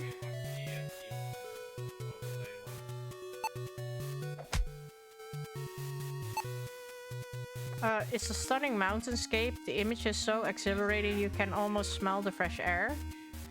Peering through the dirty glass, the scene outside of the mansion looks grim. Okay. Oh shit, that's where I came from. You gave a long whistle as you walk into the room. It's an impressive sight. You'll have to remember to book a place like this for your next birthday party. Okay. It's a metal bowl with unusual symbols etched into the side. It does not look like any fruit basket you've seen before. Ritual bowl, yes, thought so. What speaks to you? Food, Del. You're here for food, not flowers. But I want them. This bouquet of blue flowers would look great on a tombstone. However, there are none inside. I really cannot take them?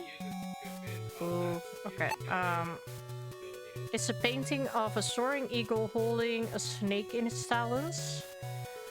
Charred wood rests at the bottom of the fireplace. An old wooden door is closed. You open the door. Okay, so... Trees, rocks, clouds, sky. Yep.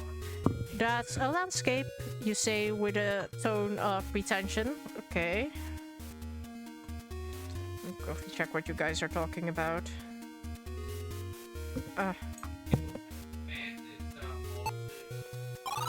Let's go left here first. Description looks like to be newer than the adjoining rooms. It's a good place to find something edible. Okay, that's with a star. The jar is a star-shaped symbol and something rattles inside when you shake it. The lid is tightly shut. You need to take the jar. You should find a way to... Just take the jar! Jar is still suspiciously tight. It's not only child-proof, it's Fenling-proof. It's a simple salt shaker. You decide to ignore it. Don't dive the one-sided seasoning. I want to. Can I take any of these? It's a row of hanging pots and pans. The meat cleaver and a sharp blade are stuck into the wall. Quite stuck, actually. You can't remove them despite trying. Okay, open these cabinets. Cannot open that. Cannot open that. Cannot open that. Cannot open that. Okay. A rotten, smoky smell rushes as you see a chunk of charred meat on the rock. Well, take it.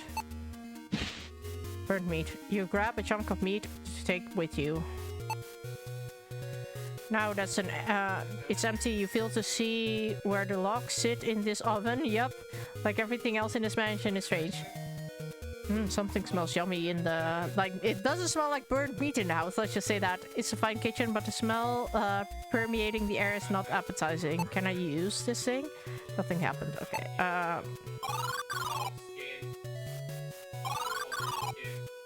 Oh. That's not where I need to go.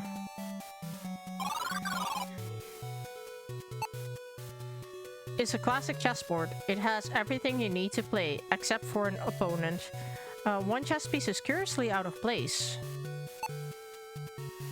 You failed to take it? Can I use the chess piece? Okay. The lack of symmetry on the chessboard annoys you enough that you slide the piece back into position. After resetting the board, you hear a faint click come from the cabinet across the room. An unusual looking horn has a crank on the side of it. Use it. You turn the crank and a jaunty tune plays through the strange horn. It reminds you of a circus in a far desert kingdom. Okay.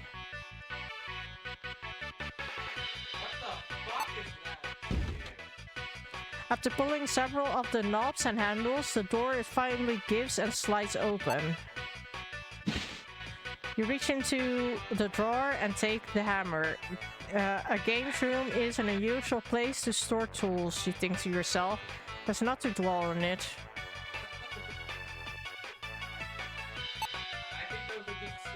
An unseen force bars the door.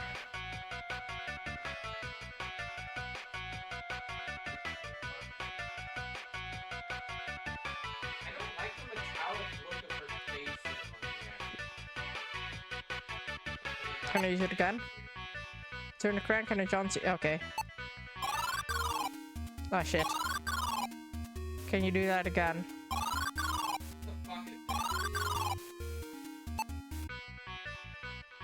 Because I haven't looked at this. The man in this painting gives you a penetrating stare. He seems almost alive.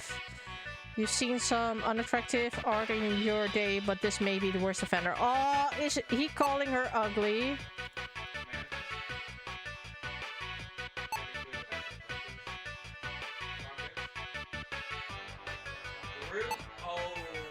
I like this song is cool. I like that song. Okay, anyway, I thought it was stupid. hammer.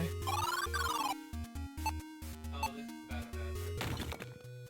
Swing the hammer and with a crash, both the hammer and the jar shatter into pieces. Aha, you shout. You were right, there was a cookie in the jar. Okay, sure. He wants a cookie. You gingerly grab the cookie with all glee of a child sneaking a sweet... Okay, I'm gonna save though. I don't want to... are you sure I want to quit? No, I want to save. How do I save? How do I save? Oh, here. Yes. Can I eat it? Ah, boo. Just checking. So I have a ritual, I have meat, and I have a bone. I do have a needle. I should prick myself, probably.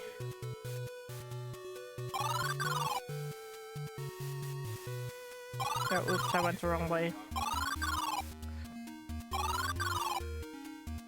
I just stole shit in people's houses.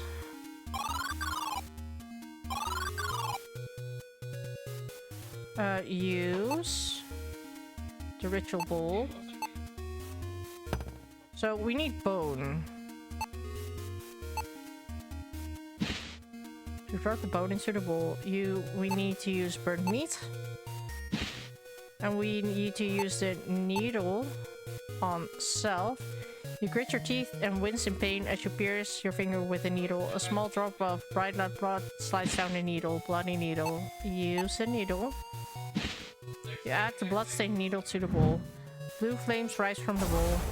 The wisp dives into them like it's going for a peaceful swim into the crystal lagoon. It speaks. Good news, bad news, Del. The good news is I have enough energy to attune the portal. The wisp becomes quiet and focuses its attention. You see a small blue speck appear in its hands. The speck grows larger until it's a crystal the size of your fist. There. Take this to the portal, Lois says. Now the bad news is you open a gateway to what people call hell. Oh, oopsie floopsie! And a lot of angry things are coming. Oh look, there's one now. Well...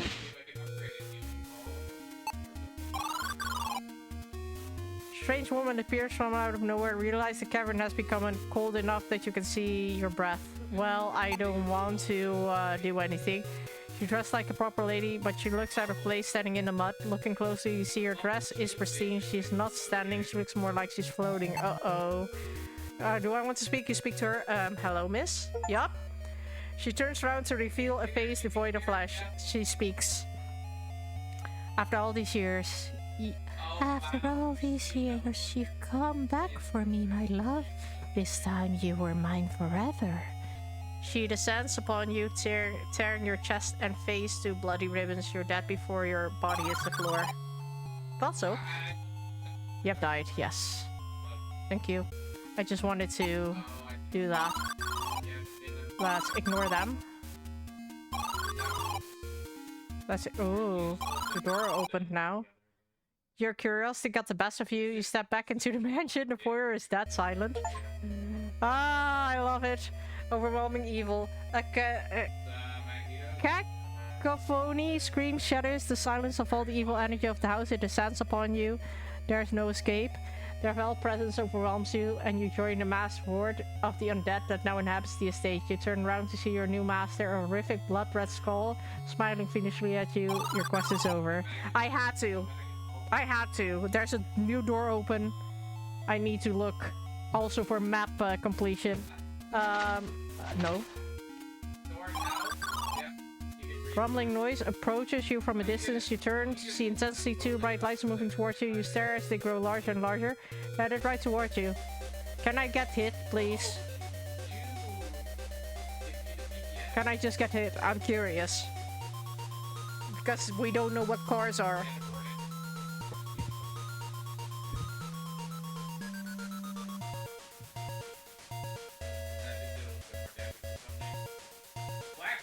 Just look at my wisp zone.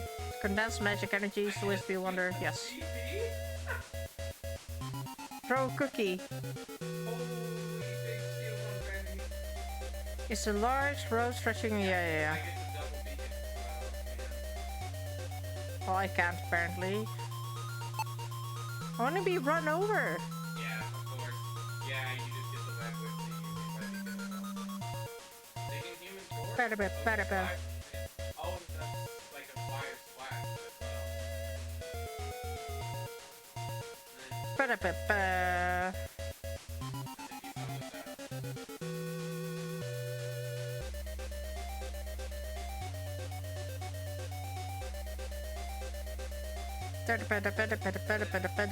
Nope. What the fuck? Do you see that? Nope, let's just go. Well, can I move to the rumbling noise? And it's bright, lights approach faster and faster. You turn to start towards the mansion. Unfortunately, that's also, yeah. I wanted to just go back to the mansion and see when I go back. The rector of scared swerves. One of his lights strikes your legs, ripping them clean off. You bleed to death. Yes, thank you. Just wanted to check that. I probably will do a no death run off stream at some point. Okay. Rumbling noise and bright light approach you. You faster and faster you turn and start run towards the forest. Hear a screeching noise and a woman scream behind you, followed by a tremendous crunch. You're glad to be out of that spot, you exclaim, and to alternate you smell a pungent odor filling the air. You have no interest in going back to learn what that was. I do. I really do, though. I really do. Oh, I can't, apparently. No. Oh, shit.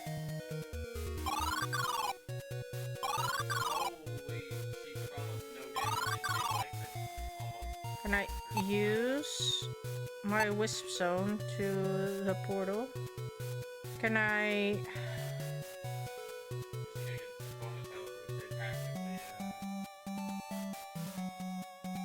Yeah, I want to...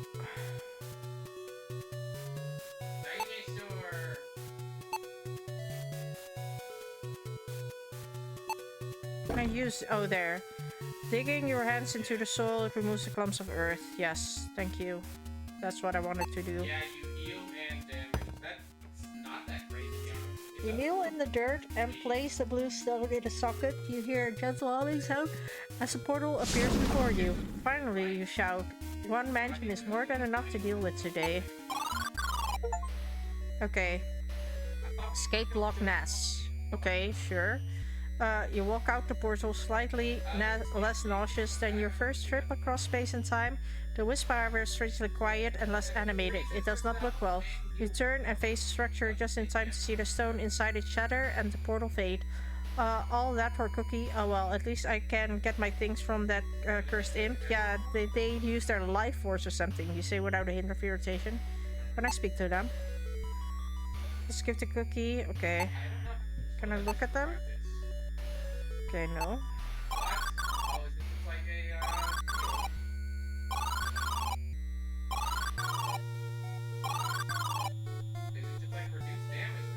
Use Cookie.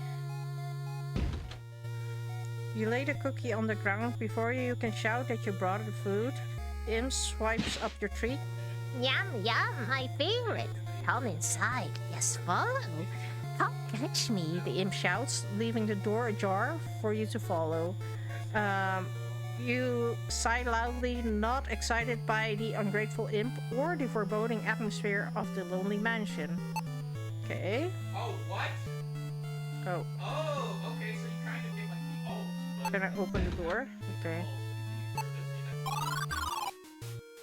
Seconds after you enter the room, with a gust of wind slams the door shut behind you. It's locked tight. The door handle feels odd, as if it's vibrating. A force must be holding it closed. Fear washes over you as you realize you are locked in this mansion and without your equipment. You must get it all back. This foyer would be inviting if it was anywhere else but here. Okay. Although old and neglected, you can tell that these doors were finely crafted. A quality and craftsmanship of this door matches that of the double doors. Okay. Let's open doors. Both doors are open. Well, let's go to this one first.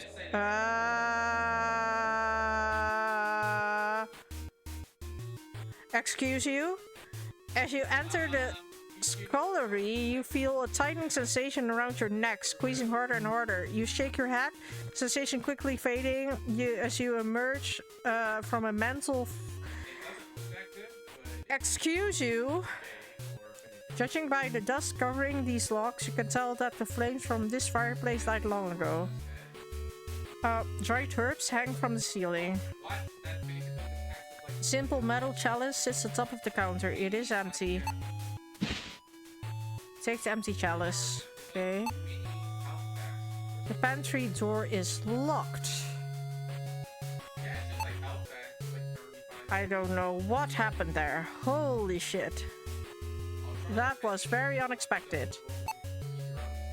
This scullery has not seen a chef or servant for many years. The wide view would be scenic if the options weren't a rotting swamp or inhospitable desert sands.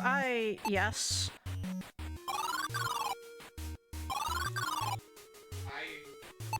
What in the haunted mansion is this? There's a suspiciously white crack in the floor. You'd have to get closer to see what's down there. Basically, yeah. I don't want to.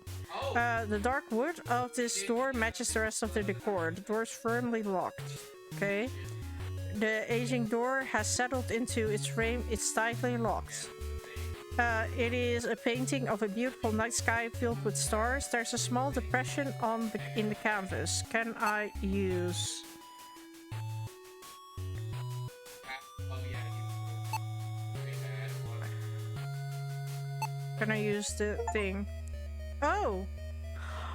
That is so cute! Look at this tentacle! It is the same type of tentacle. Like, it looks exactly as the tentacles of Day of the Tentacle. I love that. I don't know what achievement I got, but that is adorable. I need to check the achievement.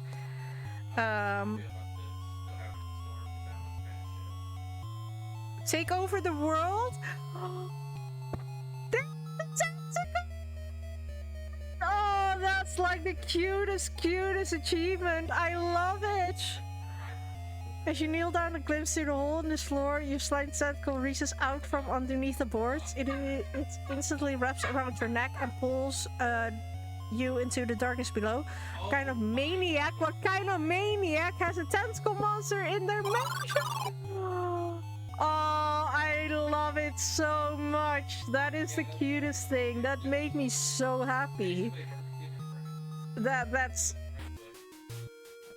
little Easter egg just made my day. There's a small depression in the canvas. Why can I not use the canvas? Okay. So I can't move here, right? Yeah, okay. So the only thing I can do is up. I love that. That's like the most adorable thing ever. Now you notice several deep scratches near the lock of this door. This eerie painting depicts a night sky hanging over snow-capped mountains. A strange golden sun appears out of place. The solid wood door is tightly locked. A simple hall is before you. Can I click on specifically here? Nothing happened. Okay, can I take some coin? See, okay, you jump and grab the golden sun, pulling it from the painting. The sun coin is made of solid gold. It was attached to the painting by metal hooks protruding from its back. Okay, but does that mean that I can also specifically look at this? There's a small depression in the canvas. I can't see it though. I can see, like, is it a moon? Or can I use the sun coin? Because I can put something in, I guess. Because a depression means that I can, like, it's a, like, hole type of thing, right? So maybe I can do that later. So these are just locked. Yes, can I look at this? Luxurious rock depicts a single fern. Its beauty contrasts the rundown atmosphere of the lonely mansion. Can I use the rug? No, so I'm not getting like Home Alone. I can't use it or anything, so I'm just making sure that I'm not getting Home Alone. Okay. In his haste, it must have dropped the magic lens. Okay. You take the lens, thankfully it's not even scratched.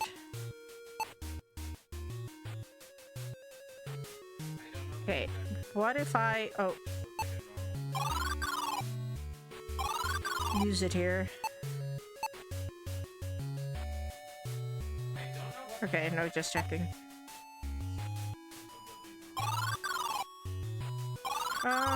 Okay, so... the entrance to the attic is ahead.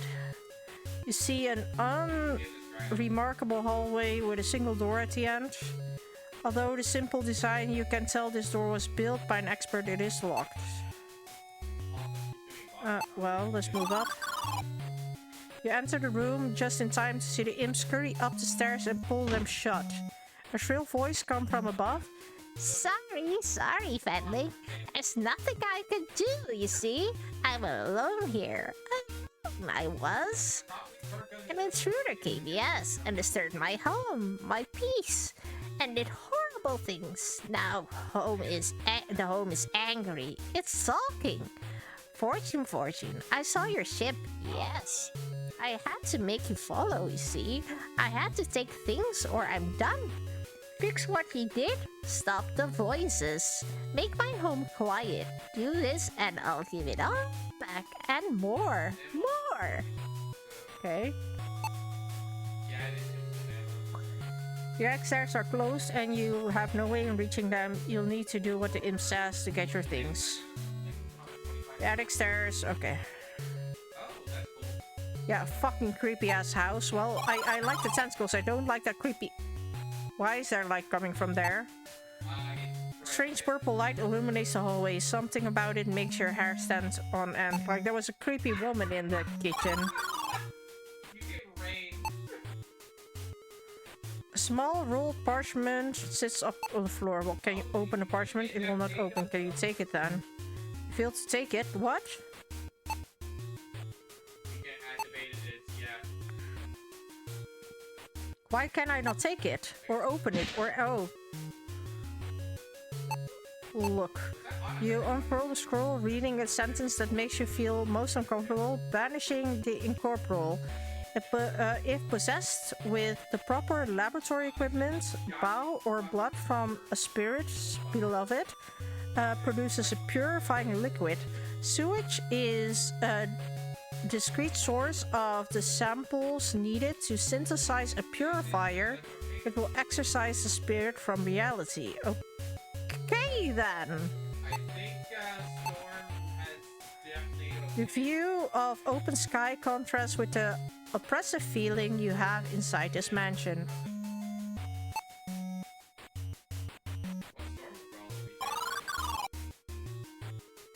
Slowly entering the room, noticing the air is frigid despite the roaring flames in the fireplace. With a blast of displaced air, a phantom straight out of your worst nightmare suddenly manifests in front of you, numbing cold crumbs off the creature in waves, chilling you to the bone. A small voice rings in your ear. No, flee now! I don't know what this is, but I sense a vast evil. Run, you fool, the wisp shouts. Well, sure. Dash out of the room, you hear your heart pounding inside your chest as you grasp for air. By the might of the One! Oh no, by the might of the One, what was that? You whisper, thinking that every manner of fantasizing creature you know. Your mind gripped with terror as you realize this phantom is unlike anything you've seen. It's not... Okay, sure.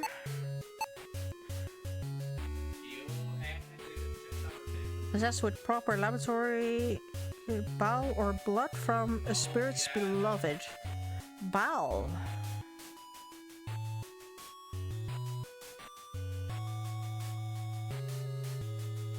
Searches.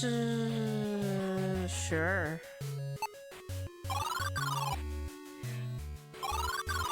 Well, I can't really go anywhere, I believe.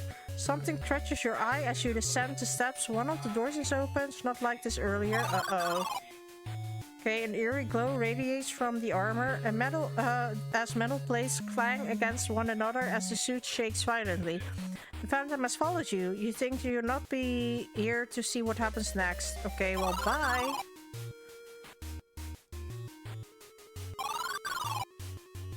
Okay. This parlor holds a single suit of ancient armor. Being alone in this room is unnerving. This ancient armor is similar to that of the Gwynthal commander. The fingers of the right gauntlets are spread apart. It's another alt that does like a little bit of like dark, like your alt with. That's what we only had, but yeah, it just doesn't be only they're not showing your alt. You get your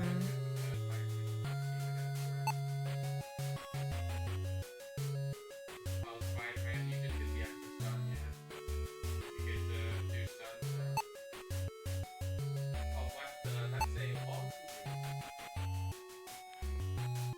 The fingers of the right gauntlet. So this is the right gauntlet, right?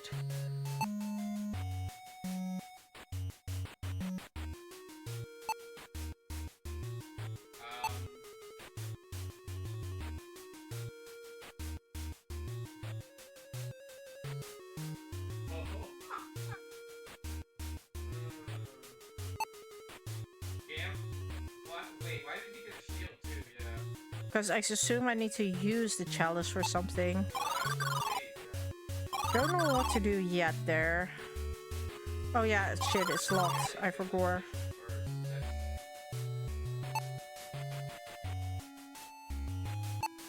What? Can take ashes.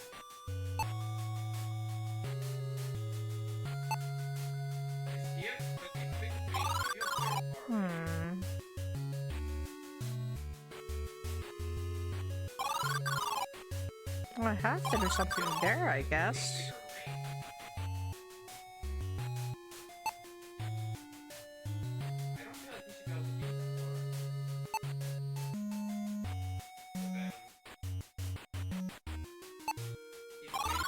Can I really not use a sun coin?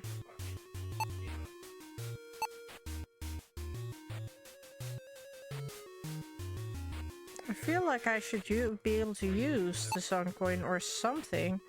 Here, there's a small depression in the canvas.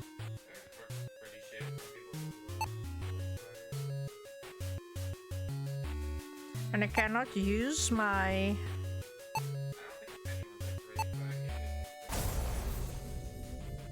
Let me just make sure.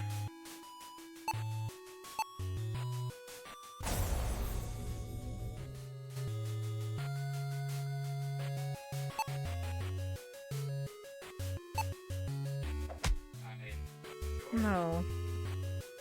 And do you guys have any suggestions?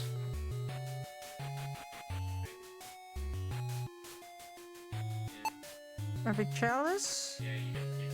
Sun coin, magic lens. And a scroll that says how to banish the person. Like, there's nothing here, I believe.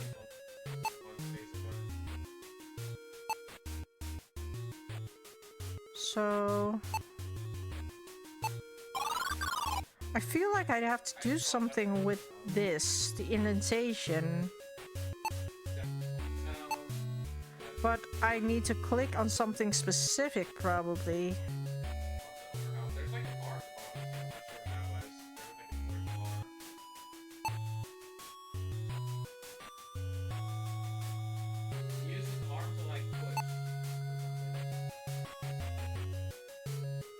Like, there has to be something like that. This might be where I just go look at the thing again. Because I cannot go out.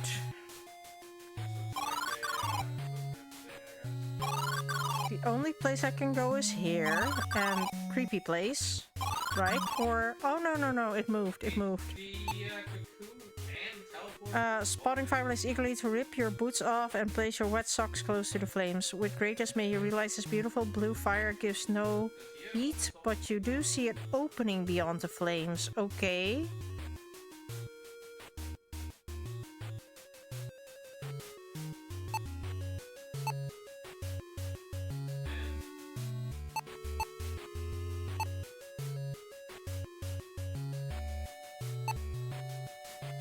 Large fireplace is crafted from dark stone. The workmanship is exquisite. Sofa and the large fireplace makes the room feel cozy despite the haunting atmosphere.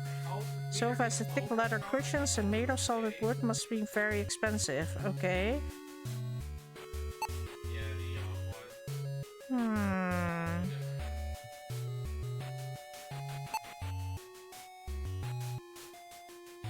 There's nothing here.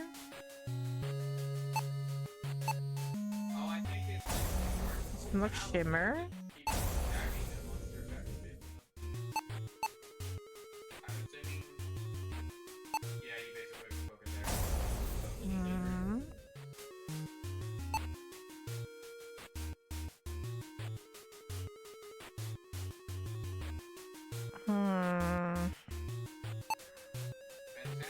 we can go through here, but I don't know how yet.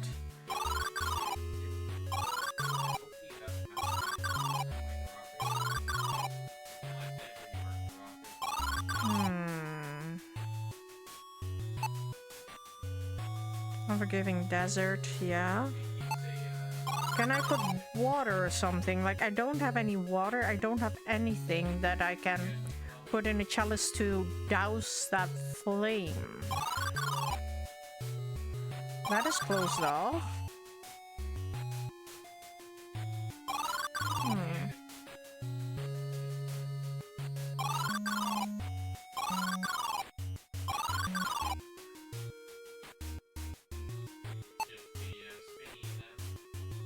No, it's just a general thing. I'm not sure. Like I said, does anybody have any suggestions?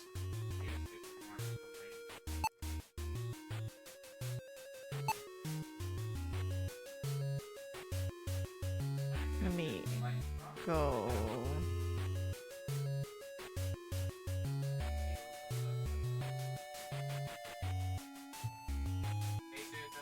We did all this. We did the chalice. We did the sun coin. We did the lens.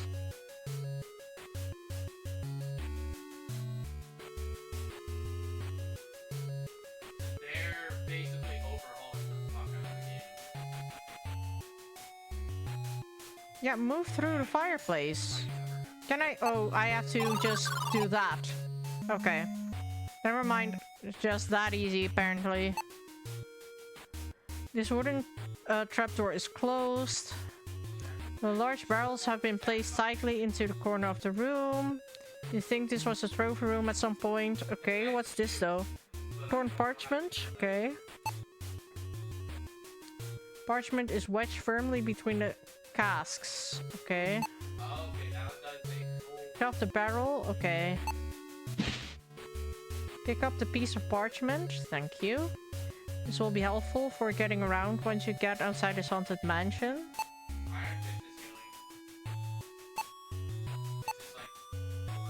Oh, I just... Sure. I don't know where that went. Basement key, okay. Start the key for a moment before you notice pale light fill the room. The stack hat is glowing. Phantom followed you here. Well, goodbye.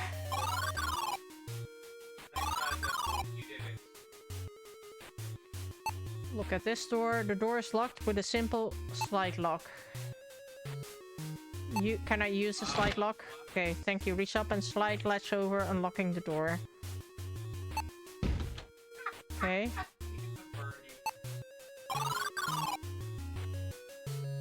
Okay, so I unlocked the shortcut. Basement door, so would that be the basement? Nope, that is not the basement. What's on the right here? Oh yeah, no, that's up. That is still just eerily standing there. Well, that is not the basement.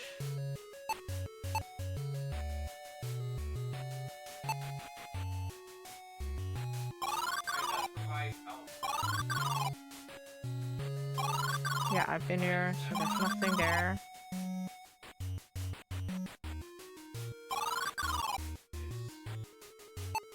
I'm assuming this is also not the basement. Yep.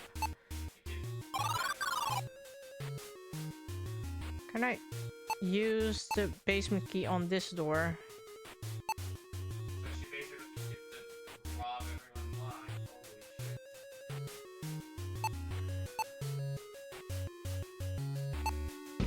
Oh, there. You release the latch and the trapdoor quickly drops free, opening with a loud bang. Well, can I move? Oops. Yet again, you jumped into a hole without looking first. This time, you landed on a soft carpet covering I should look first. Hardcore. Luckily for you, your back and tailbone took most of the impact. You're bruised, but still alive. Unfortunately, there's no way back up. Okay, well... You begin reading an elegant red script. Energy of inert polarity arises from nodes, physical sources of power, and flows outward, enveloping all of nature. The actions and intentions of beings polarizes this energy. Profane action imbues the energy with foul darkness. Desecrating the grave of a tortured soul produces much evil. Pious action and purifying substances create the opposite. Once imbued with a polarity, the energy may be absorbed into a being or used to create a portal to corresponding dimension. As you look away, you notice dark skills below the book. Oh, yes, the camera's footage, yeah. No. Dark skills. That means the camera's footage permanent. This small purple skull makes a morbid bookend. Take the bookend. You pick up the ornate skull carving. Hooks are attached to the back of this small skull emblem. Okay. Book is titled Summons and Rituals. You recognize it as a banned tome filled with knowledge but unfit for mortals. Creatures of unnatural origin, while not bound to all laws of our dimension, may be influenced by our actions and materials. Often what unleashes an entity can also expel it, if reversed in its entirety and accompanied by naturally opposing items. In the case of impure amorphous apparitions, pure crystalline salt is the opposite in both form and essence. Apply corporally. Okay, I hope I can find some salt in the... how's it called? In the thing. Oh, that's cool. The cabinet, basically. However, some spirits require additional coaxing, and blend materials familiar to the shade source is necessity. Finally, it is helpful to focus the entity to one spot as you work several candles, and the charm will suffice to snare it. Okay. I mean, The closed door strangely has no knob or handle. Yeah. Can I please use this? Thank you. You pull a leg up on the desk and reach for the lever, pulling it down. The door behind you swings open. Okay. This heavy door is flush with the wall and muffles incoming sound.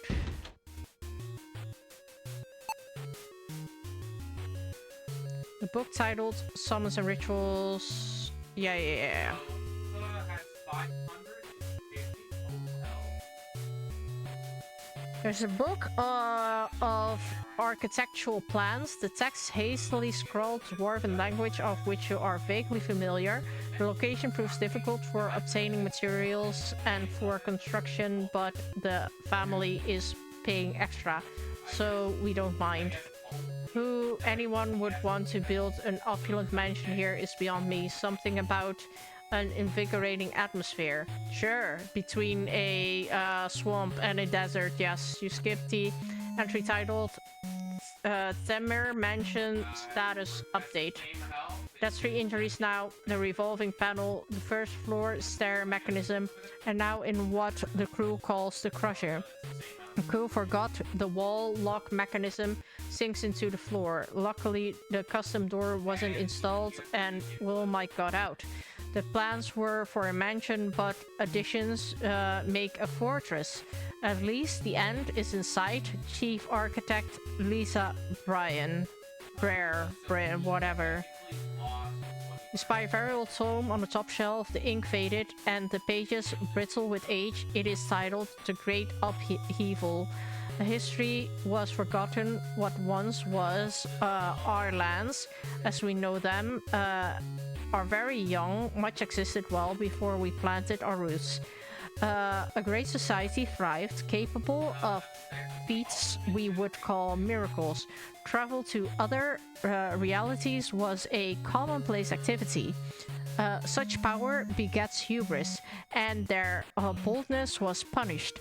The ones sent a flaming star to end their reign and begin anew. The star, called the Portent of Doom, wiped all but a few of their structures from existence. Large circular constructions. Okay.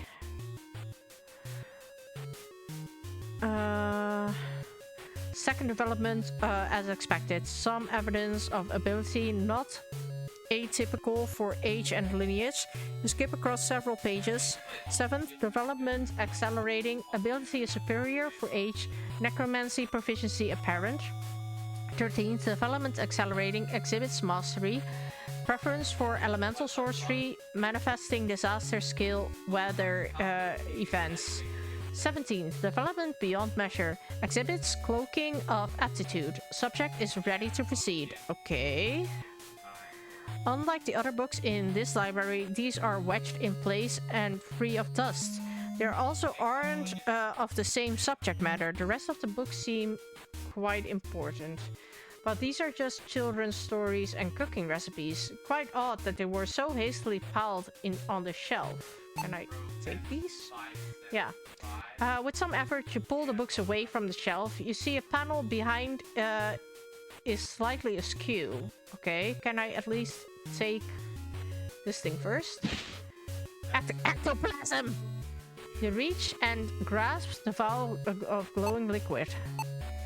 The green liquid in this bottle emits a faint glow. It is cold to the touch. Okay. You reach the real panel's askew, but you don't see a place to pull it. Maybe a good knock will do it. Okay. Oh, you hammer the panel with the side of your hand, knocking it loose and revealing a secret compartment.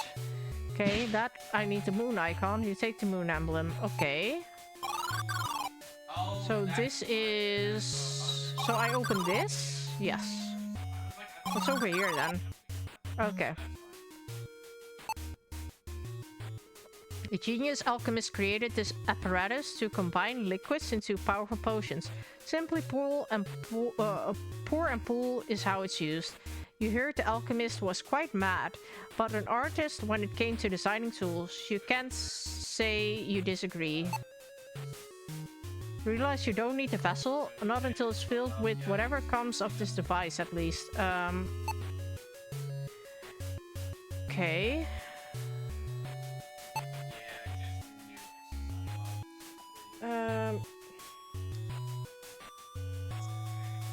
There's a small round hole in the side of the apparatus. You spy gears and cogs through the tiny opening. Okay. Entomological specimens and glassware outfit the laboratory. You feel uneasy thinking about what experiments were done here. It is a small note written in bold, angular handwriting. Collect samples related to the subject, personal or familial. Load in receptacles. Turn the crank to the spans. I need a crank.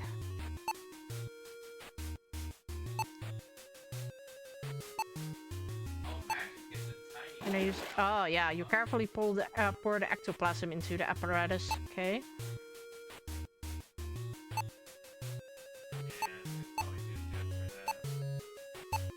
Well.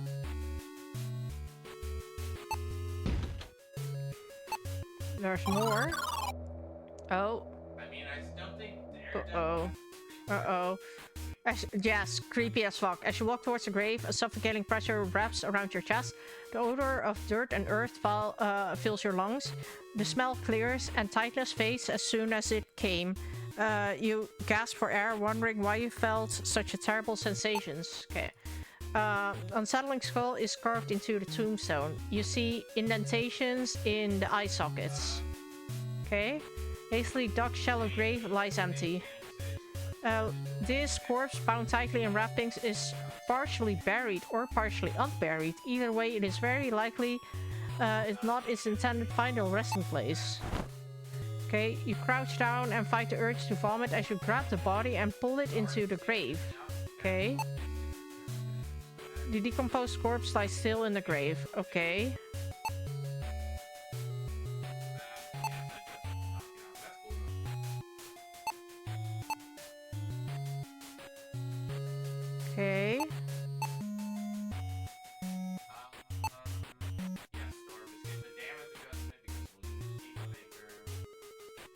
Yeah, I cannot use it.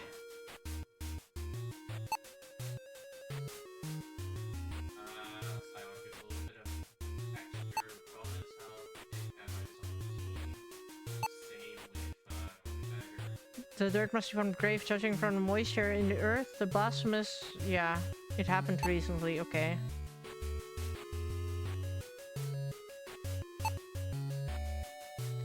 Freshly disturbed earth, yeah, okay.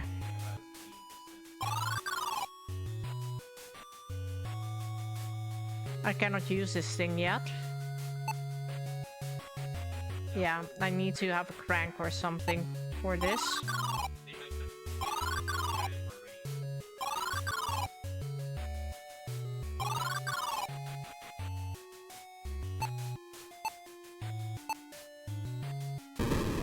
Okay. Stretching your arm above your head, you snap the moon into the canvas. It fits snugly into the depression. Sounds of moving metal come from under the staircase as the bottom steps slide upward, revealing a hidden stairwell. Okay.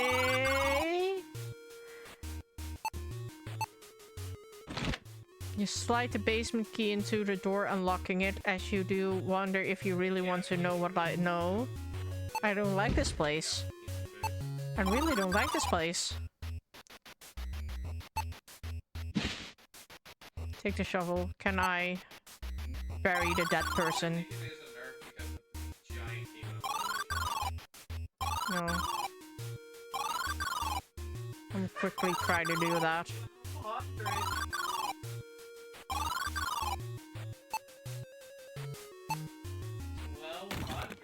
Okay. Driving the shovel into the pile of earth, you begin the somber activity of burying the corpse. With each shovelful, you think how miserable it is that you are now on this journey. You were not prepared for this. I assume that I needed to do that because the shovel disappeared. Look at the grave and feel a sense of unease, like something is wrong. Okay, well. Please don't follow me.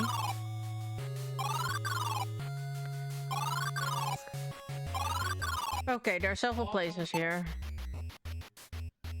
The sturdy wooden door has no knob or handle. You see a large pool of dark liquid down the hall. Okay. This is an imposing metal door. The handle of the bottom must slide the door into the ceiling. Okay. You grip the cold metal tightly and pull hard, lifting the door open. Okay, am I going to be cut? No. Oh, well. Second step entering the room, a loud boom startles you as the door slams shut. The machinery clangs as the walls come into life, slowly closing on you. You pull with all your might, but the door won't open. Okay, moments later, the spikes press against your flesh. The last thing you feel is pointed metal pushing into your skull. Well, that's nice. It's a sad thing. Yeah. I love this game. Same with Cloak and Dagger, just swapping healing because of the That's just shut.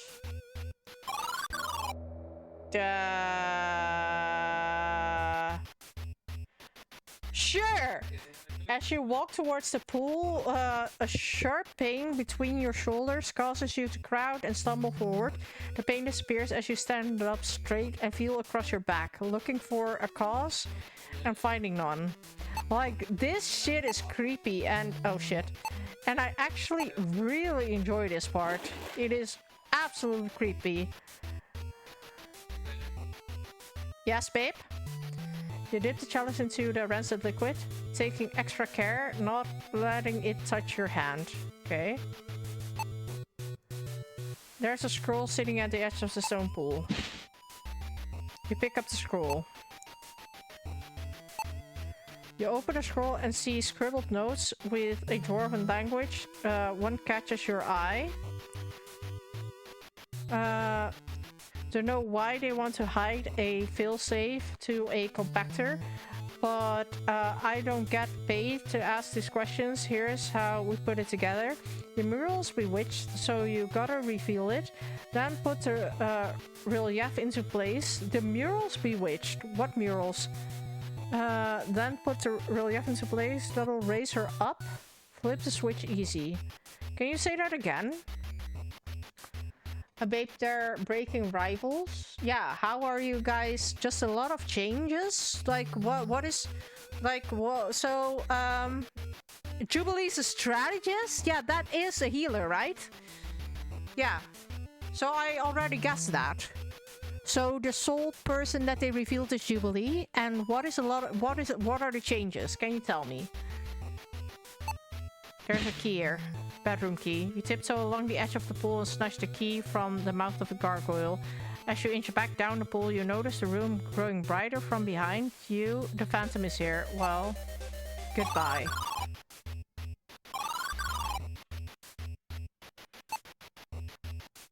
Stone statue of crouching gargoyle. Yeah. Okay. Can I look at this again? Dino gets guns? Okay,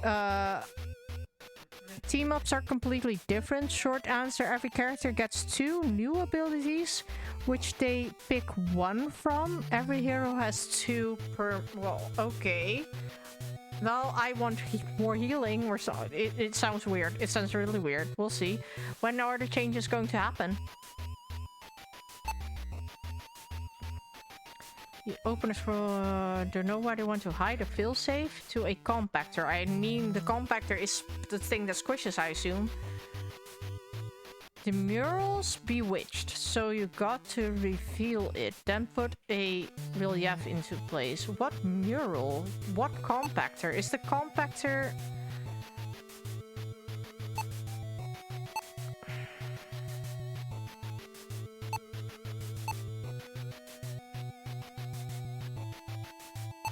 Nothing here.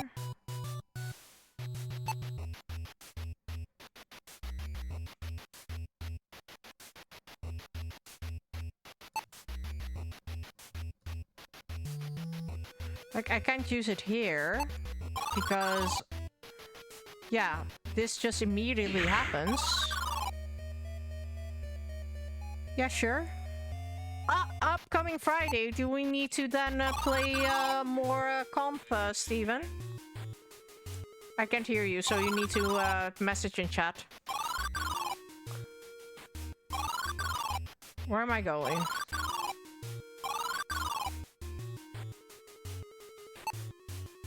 I'm going to the bedroom.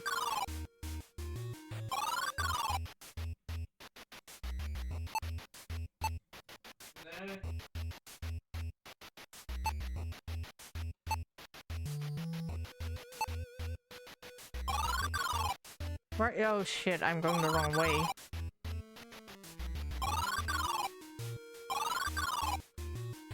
I want to go up here.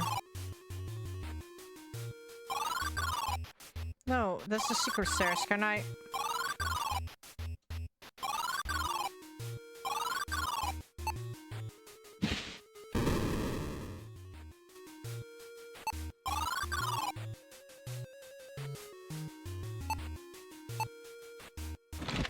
There.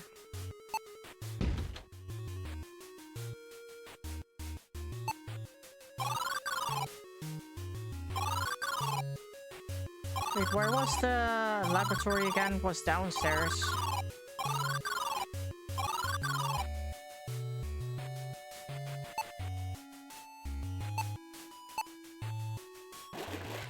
There. Oh shit.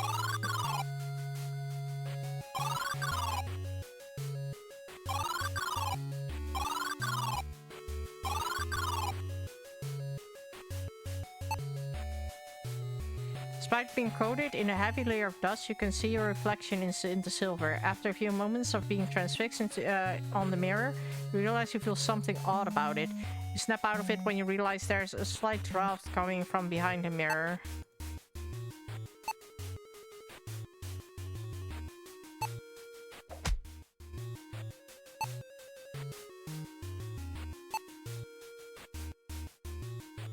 Okay,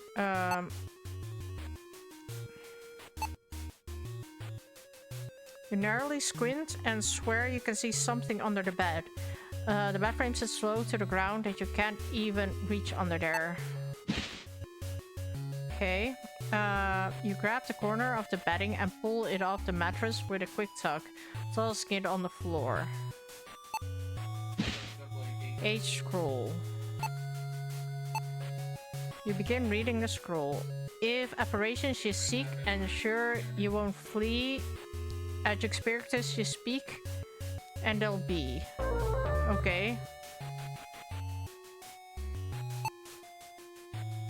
You wish to draw a phantom to you, this spell will bring it forth when the conditions are right. Okay.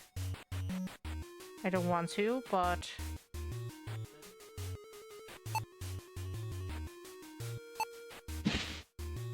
Okay, you squat and grab the mattress with both hands. With a loud grunt, you toss it against the wall, revealing a ladder below. Yeah, you see a reflection. After you realize you feel something odd about it, you snap out of it and realize there's a slight draft coming behind the mirror. Yeah, can I not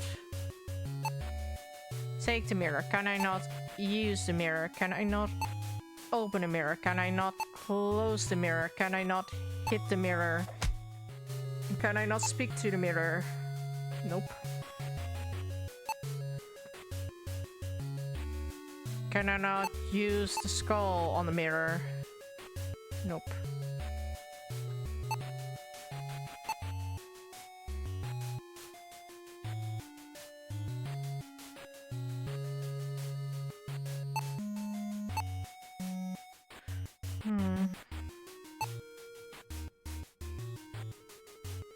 No, I cannot use anything right now. Oh.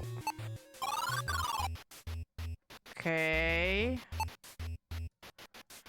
Dark corner of the basement seems oddly ornate for a cellar. Okay.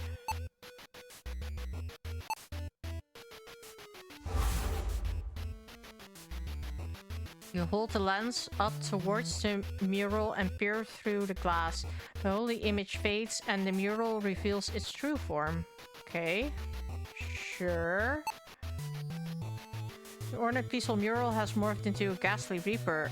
Looking closely, you see a piece of mural is missing. Okay. So I assume if I move anywhere... Oh.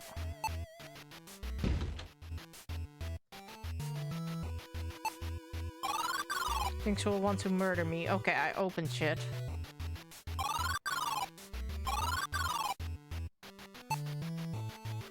Several small flashes of red twinkle within the hole of the wall. Okay. You suddenly hear many high-pitched screeches as several bats fly out of the wall.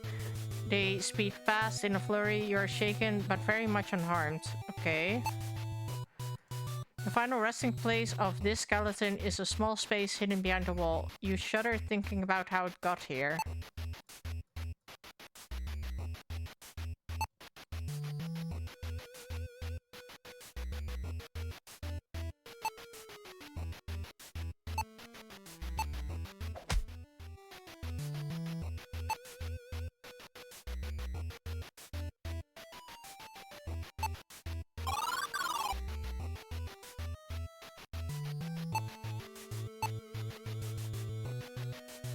Okay.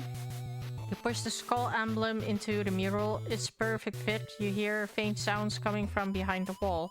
After a moment, a large gear mechanism rises from the floor. Sure. You grab the lever and give it a pull. The gears slide over another and you hear a loud click down the corridor. Okay. I still can't really do anything here though.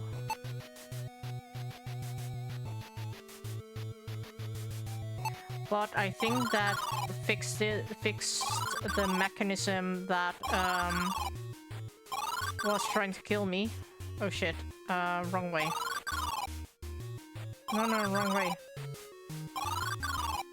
I don't know where I'm going.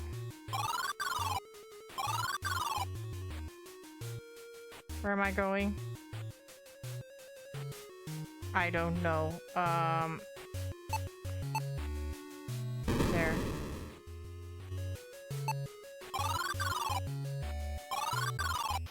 So that should hopefully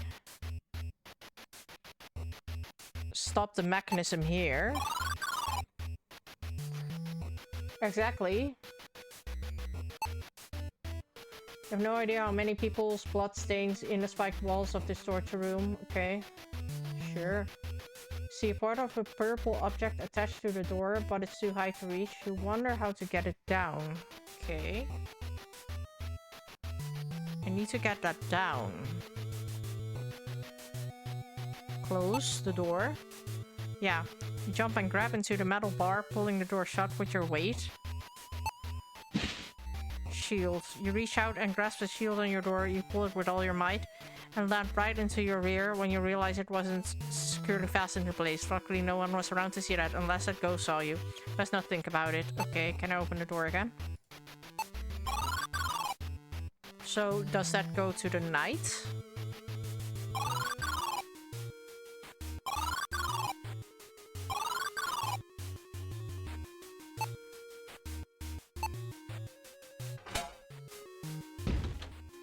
Ooh. Ooh. Hear a soft clicking noise as you close the gauntlet around the shield strap. Suddenly, the wall panel in front of you revolves, exposing a hidden relief. Okay. I assume that uses a sun coin. You press the sun coin into place. It fits perfectly. The sun is in place, but there's a larger crescent-shaped notch surrounding it. Okay.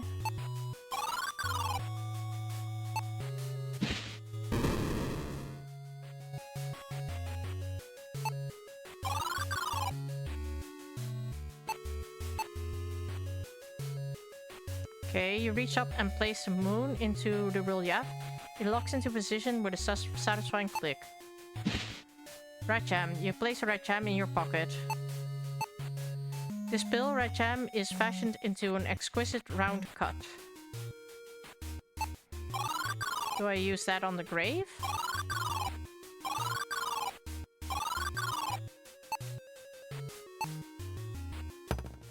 Yes, that's one eyeball. You place the red jam into the eye socket. It fits perfectly. Yeah, so I need to do another one.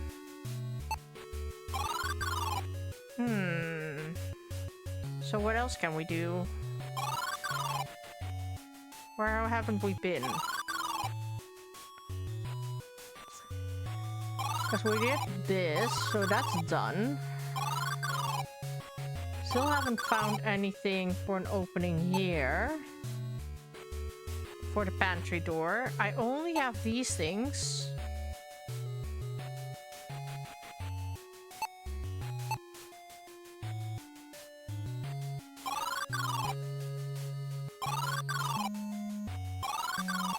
Yeah, that's just upstairs.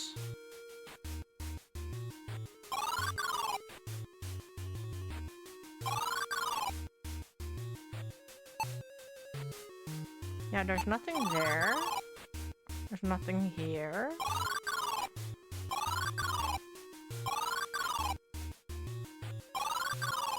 Yeah, that's just here. Just here again. There's nothing else here.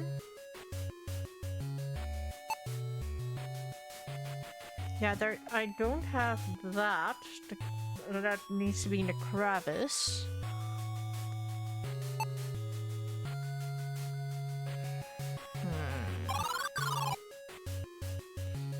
Yeah, we don't have anything here.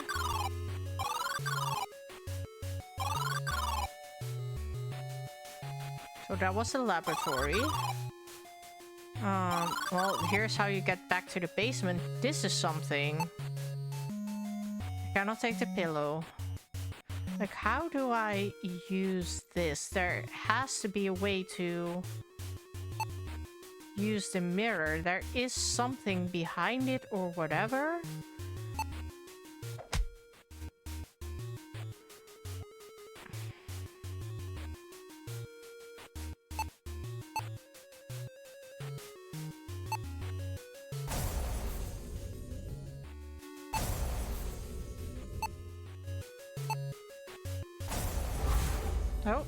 You chant a magic word, Stark Winthal. The face of the mirror shimmers and disappears, revealing an opening to another room. See? There was something here. That was the only thing I could think of. A thick leather-bound diary sits on the floor. You open the diary and note bold yet beautiful handwriting. I read the most fascinating thing today. Should things go away and I am haunted, purifier alone is insufficient. Remedy, pour salt on the corpse. Ha, trivial. You close the book and wonder what the monster wrote in such things. As you thumb through the other pages of this diary, you realize you don't feel right taking it with you. You place the diary right back where you picked it up. Okay. An elaborate cuckoo clock is fixed on the wall, obscuring an expertly painted fresco. Amateur hiding place. I'll bet these weights control the lock and position as the brass keys open it. Well, can I use these? You give the brass key a good twist and wait for the lock to release. It doesn't. Instead, an adorable cuckoo greets you. Chirping of the cuckoo has seemingly disturbed the master of this bedroom as a figure crawls from under the bed. Yeah, I thought so. It sinks its bony fingers deep into your eyes, blinding you before... Yeah. It was like, oh, this is too easy. I'm pretty sure I have to take it. The cuckoo, whatever that is. Like, take this thing. Oh no, I cannot take it. I thought I could take it. You would love to dive into this large bed to rest under the heavy purple sheets if being you in this room didn't terrify you. Can I open this door now? This simple but expertly crafted door has a lock on this side. Well, can I use the lock? Yes. Can I open the door? Is this a shortcut to somewhere?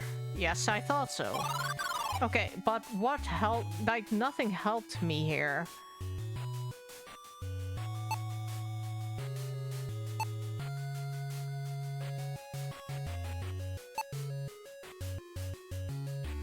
Large bed implies this is the master bedroom. Yeah, you don't feel safe here. Yep. You lift the edge of the sheet to pick up the object. And scream in fright as you see a skull staring back at you in a flash. Skeleton pulls itself under the bed. Yes. Okay.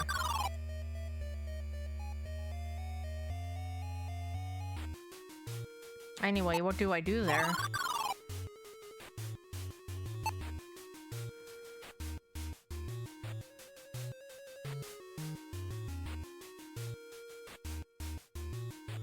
Okay, so I'm not able to take that.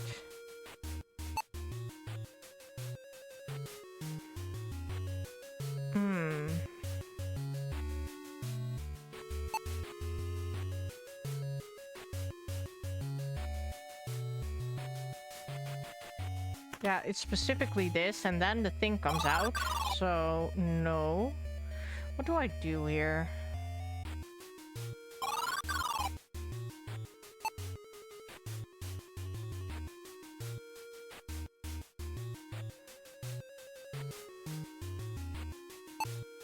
Did it?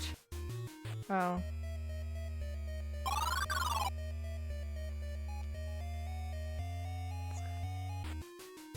Can I...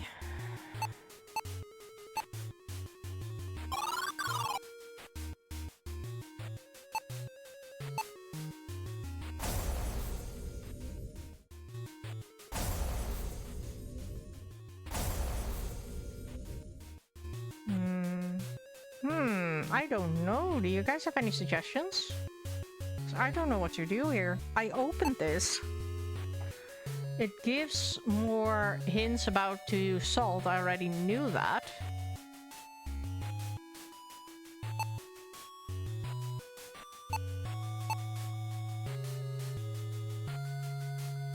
No, I think I'm gonna look this up. This is the first time in a long time that I'm looking stuff up. Very long time. Okay, let me see. Lever, yes. Hit the broken brick. Okay, there's a broken brick somewhere apparently.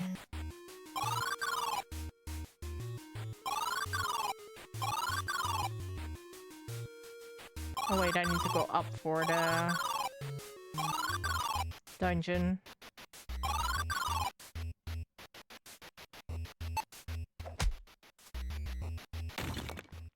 Okay, lucky for you, it doesn't put much resistible and crumbles like sand. You reveal the skeletal hand. Roll some kind of trinket. Take the trinket. Charm. You quickly reach out and take the charm from the bony hand, all expecting the skeleton to come to life. There's an inscription on it. With candles, we invite a special beings. May we contain their blight. Okay, this is how we get the ghosts, I guess.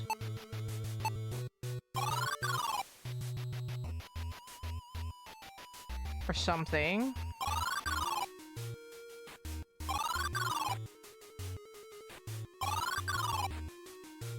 No, not there. Here. No, this is... Where was the... Yeah, no, it is here.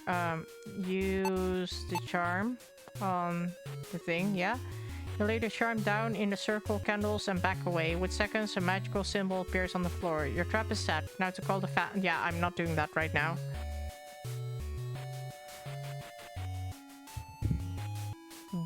Yeah, I never play... I don't like the Assassin's Creed stuff, personally.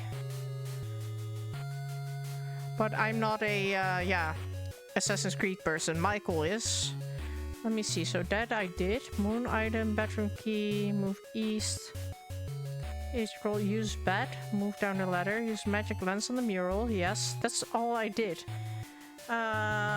Take the chalice from the pool. Take the key from the gargoyle. Yes, that I did. So I missed something. Take the scroll, move through... Wait, what? Entryway. Yeah, we did the cookie. Sound coin, yes. Take the lens, yes.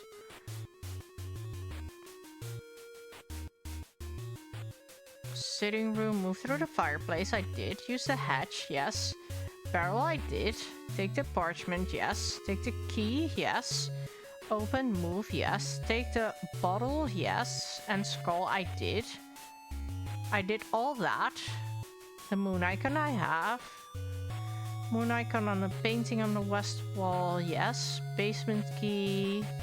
I did that. Take the shovel. Take the scroll. Use spell. Take the key from the gargoyle, yes. Dungeon hall. Take the moon item. Use the bedroom key. On the east door, yes. Use the bed, I went there. Use the magic lamps. Call on the mural, yes. Lever, yes. Hit the broken brick twice. What? Take the charm from the skeleton. I did have a broken... Like, I already did, so... Take the charm, move south, open the west door. Okay. Use the misaligned tile on the floor. What? In the dungeon hall. In the torture room. In the torture room. Sure, I missed that.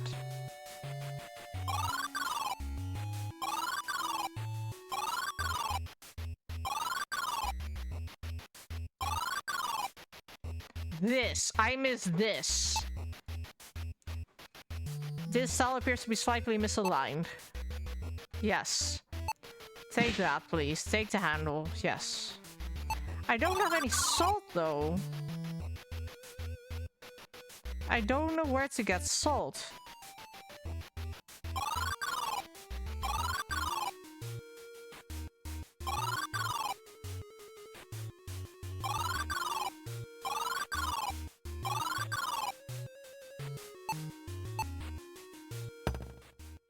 You slide the round end into the side of the apparatus. It fits perfectly. You grasp the crank handle and pull it slowly, powering the apparatus. Bubbling and hissing sounds fill the room. Apparatus works its magic as the liquids combine to fill the vessel and table with a pungent smelling substance. Oh, take it. Purifier, okay. I don't have salt.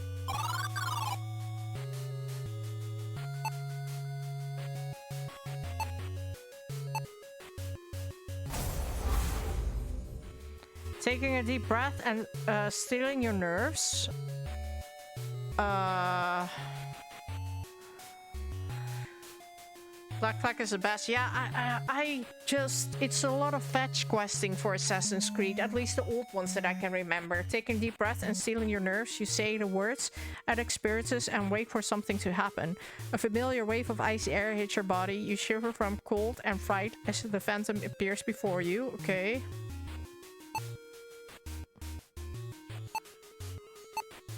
Use a purifier on it. Okay.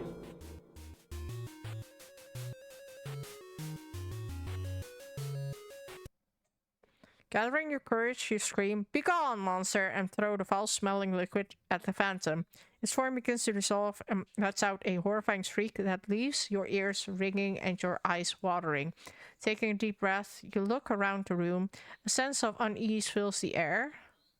Yeah, I need salt to... Yes. The remains of the phantom radiate a strange energy yet are cool to the touch. Take some. Oh.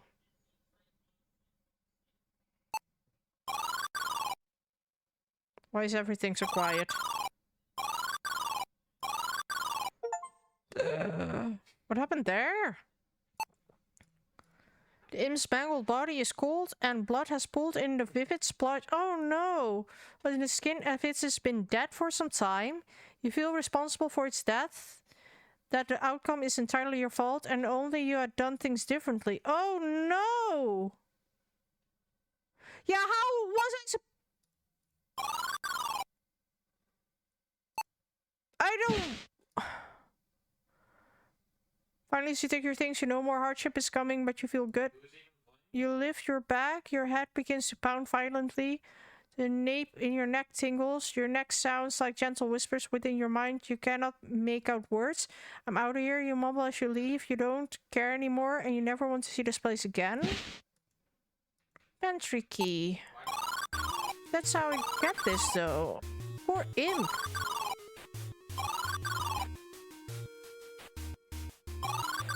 Poor little imp.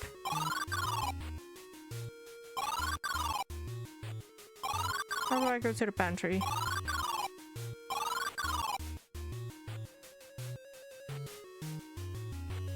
Poor impy imp. He just wanted to have a home that was not haunted.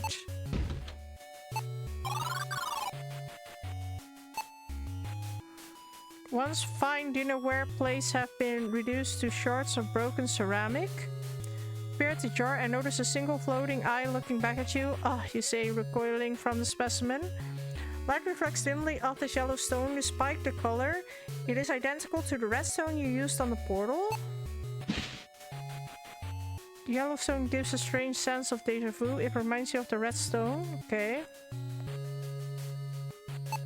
Is there a way to grab the salt from the other house? I could not take it. Having defeated the phantom, the front door has opened. You are free to leave. I don't want to. Was there a way to...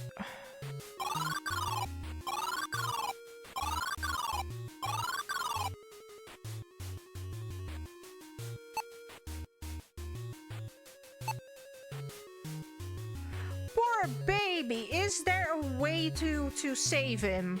I want to save him. Chapter can end in two ways, depending on whether you decide to vanquish the phantom right here, put extra effort to break the haunting, naturally better release outcome, and unlocks the best ending of the game. Yes! Short solution makes it possible to achieve the best ending. Best ending, follow these steps. Go to the guest ref room. Yes, I moved through the mirror. Oh, shit. This clock on the lower right. That's a sound puzzle from before.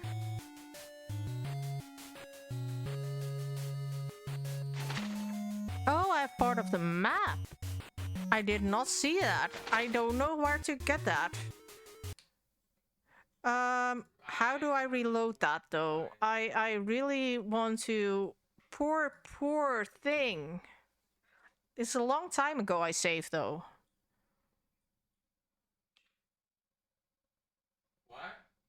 Poor baby.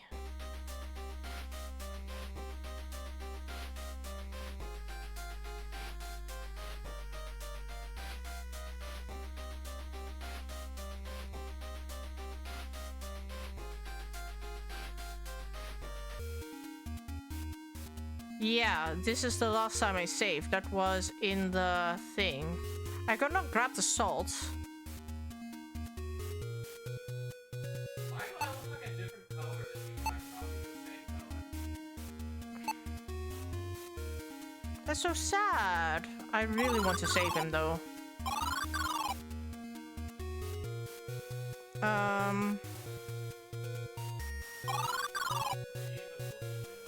How do I go back again?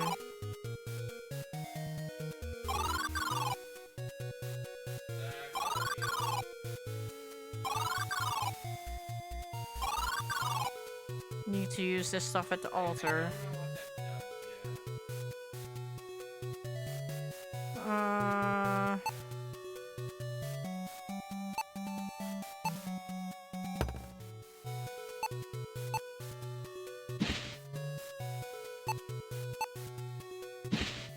Let me quickly try to do that. I can also do it off stream. I might just do it quickly off stream. Because I was thinking after finishing that stuff... Oh, wait. No. To enter stream anyway. Oh, wait. Yeah.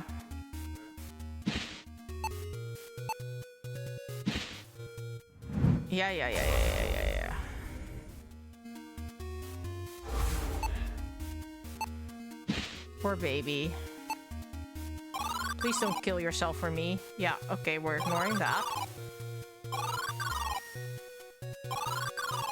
We're ignoring that too.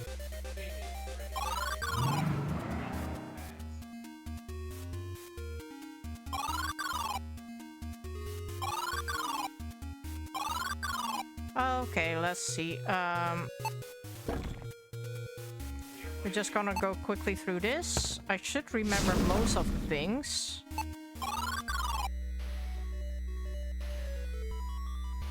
Because I do want to have a good ending, and that poor baby just wants a non-haunted house.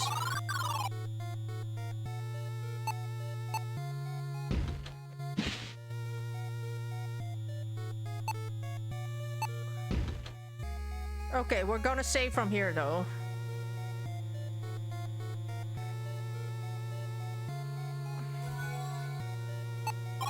Okay. Fucking have to go through all that creepy shit again. Like, what the fuck is this? I hate it. I hate it. Go away. Take the chalice. Like, we should be able to go through this quickly.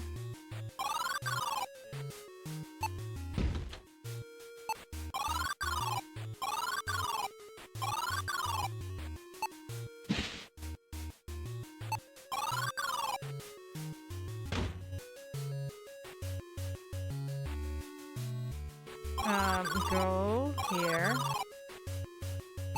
Take this. Move here. Get creepy. Move back.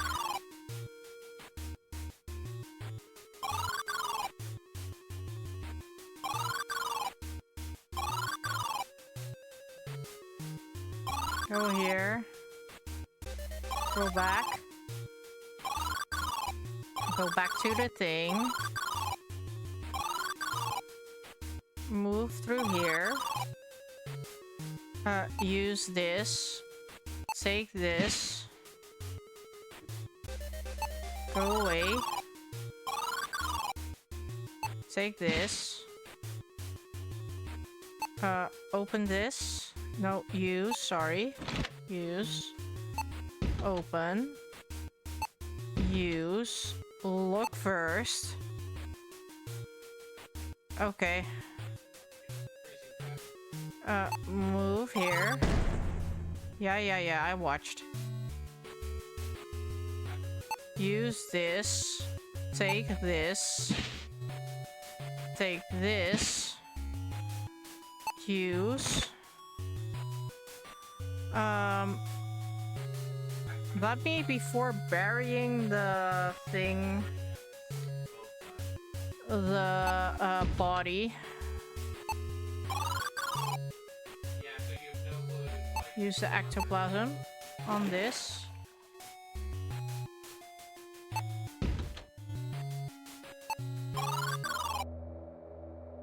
I'm not doing anything yet here.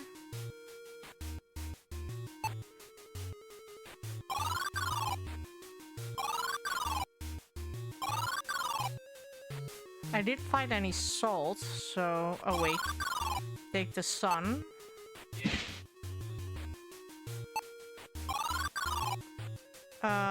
Basement key, basement key, basement key.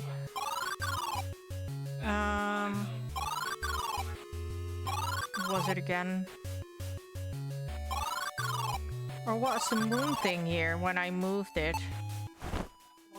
No, it wasn't. Okay,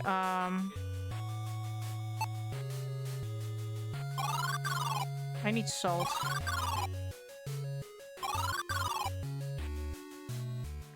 What did I do again? After this... This can't open. I went through here, yes. Scroll, some coin, base... Oh yeah, basement key.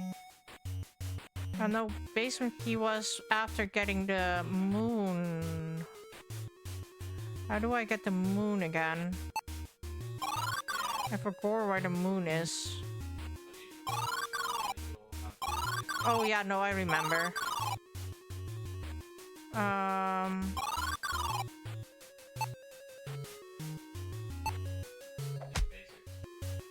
There.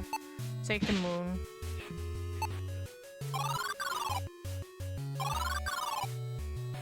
No, don't go there. Okay, now use the moon. Here. Going way faster than before, so... use...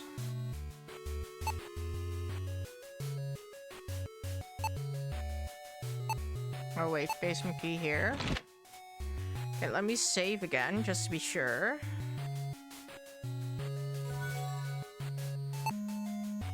Open this door. Move, please. Take the shovel. This could not be opened. This I can't use yet, so... Yeah, creepy shit. Take the scroll. Use the chalice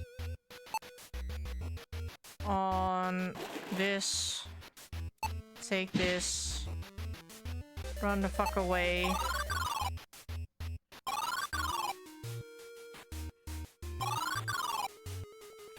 Take this again. Move.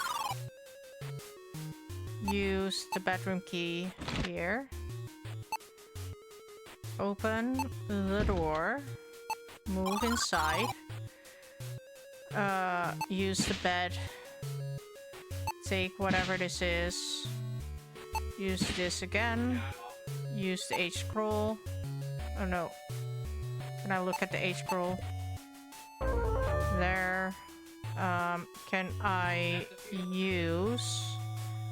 Wait. Use... this to this. Okay, can I now...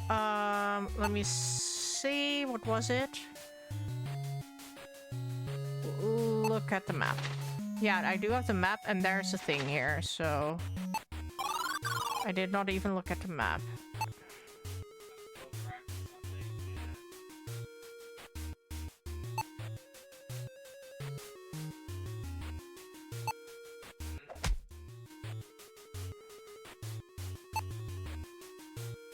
How do I use the thing?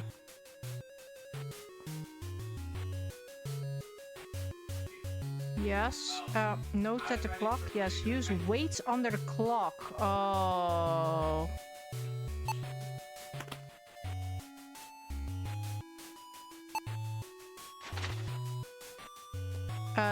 The short one needs to be at the 9.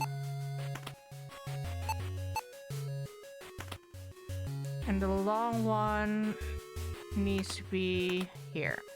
Now I'm gonna save again. Now use this thing.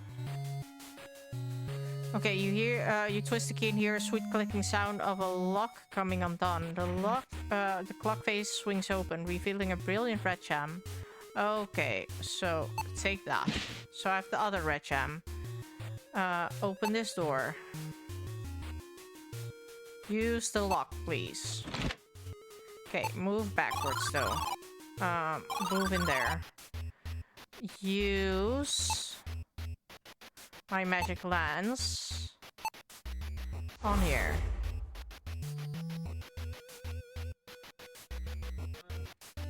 Let me see. Oh yeah, use the skull on here. Yes, use this, please. Move here. Look. Yeah. Use the crevice. Hit the thing. I did not need to hit that again. So, just take it. Okay, I have the second red gem. Well, I need the first red gem.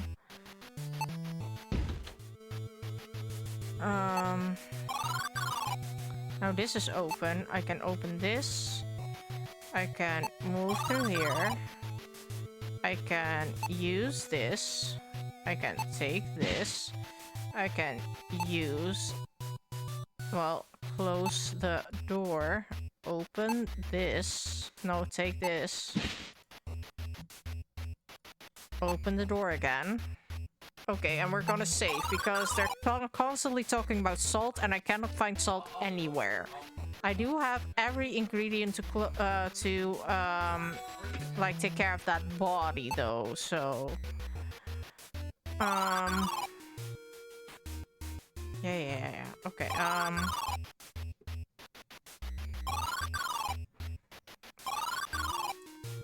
so we're going this way now.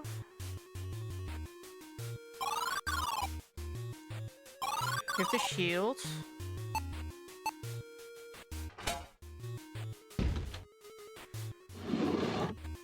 Okay. Use the moon icon. And the sun icon.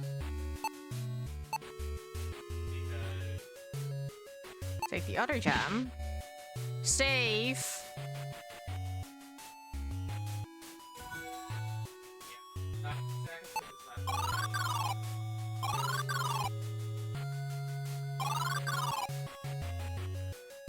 Use the chalice. And just put the crank in. Or the handle, whatever. Move. Okay, let's see if it helps to bury this thing.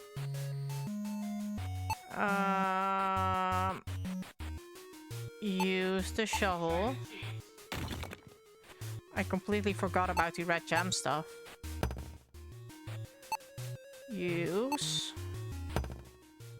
Okay, now look at this. You see a small sack in the tombstone compartment. Take. Salt! Finally, it's full of salt. It's a strange thing to keep in a graveyard for sure. Okay, I have the salt, so let me just save because I don't know how to use the salt. Do I use it on the body that's hidden in the... Because let me see what it says. Vanishing, processing, yes. Blood from the spirit, sewage, yes. Oh, loudly. Open a scroll, don't know why they want to hide a feel safe. Oh yeah, no, that's also not it. Let me...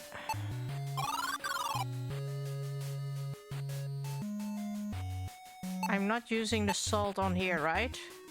No, okay, so we just use the crank. Take this. Do I use the salt? Let me just... Not on the grave. Okay, let me... Because I kind of want to figure it out myself. Do I use the salt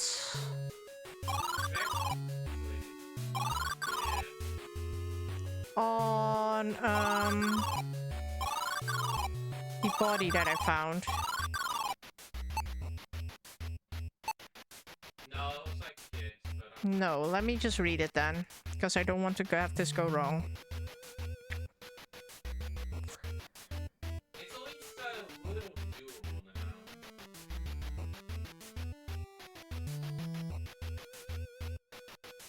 Use the salt sack on the corpse. I need to do the gems first.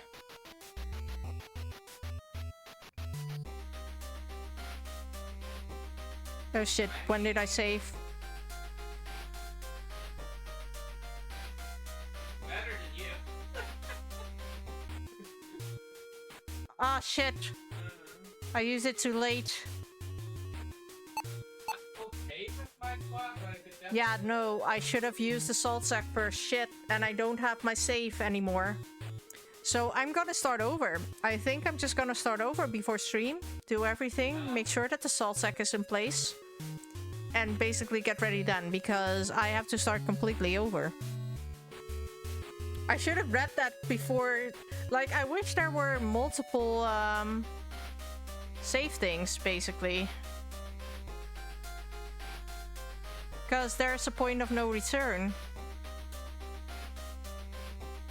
And I can't really do anything, so I'm just gonna buy. I have to, because I want to save that guy. So yeah, I'm definitely going to have some work done. Wait, this was move here. Oh, use, sorry.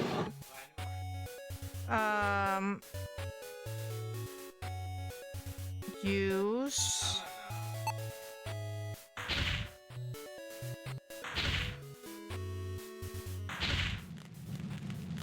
Yeah, like I said, this is the best way. I know most of it though. Like, I can go through it quickly.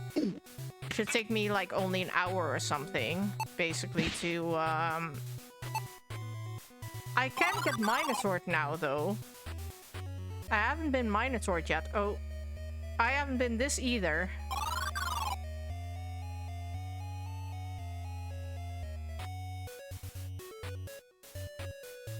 Okay, use jailer keys on this door.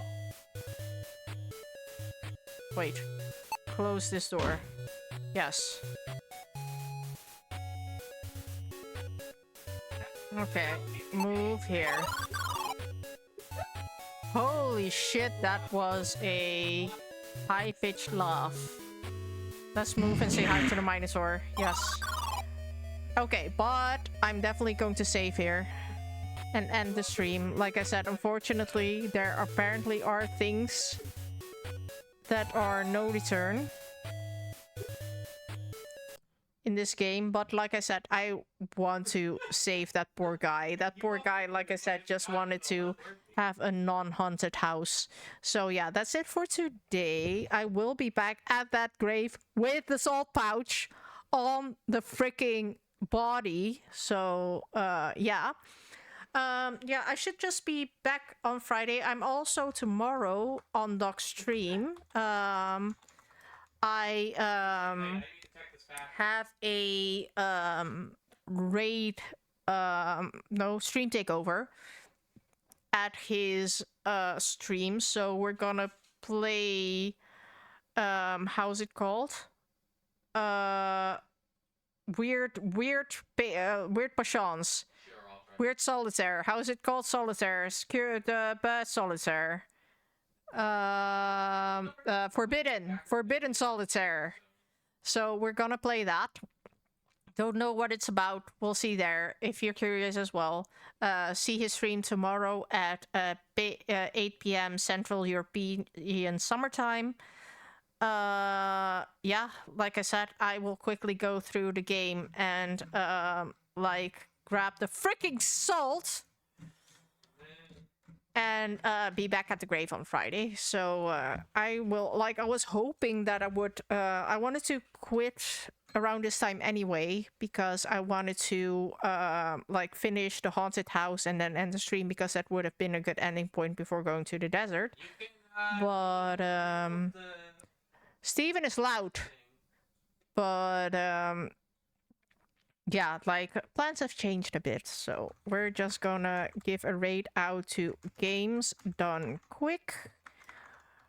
Everybody here in my channel should know what it is. It is a charity stream with people playing games in speedrunning records, basically. Like they're speedrunners, they're trying to finish the games quick for charity. The charity is Doctors Without Borders.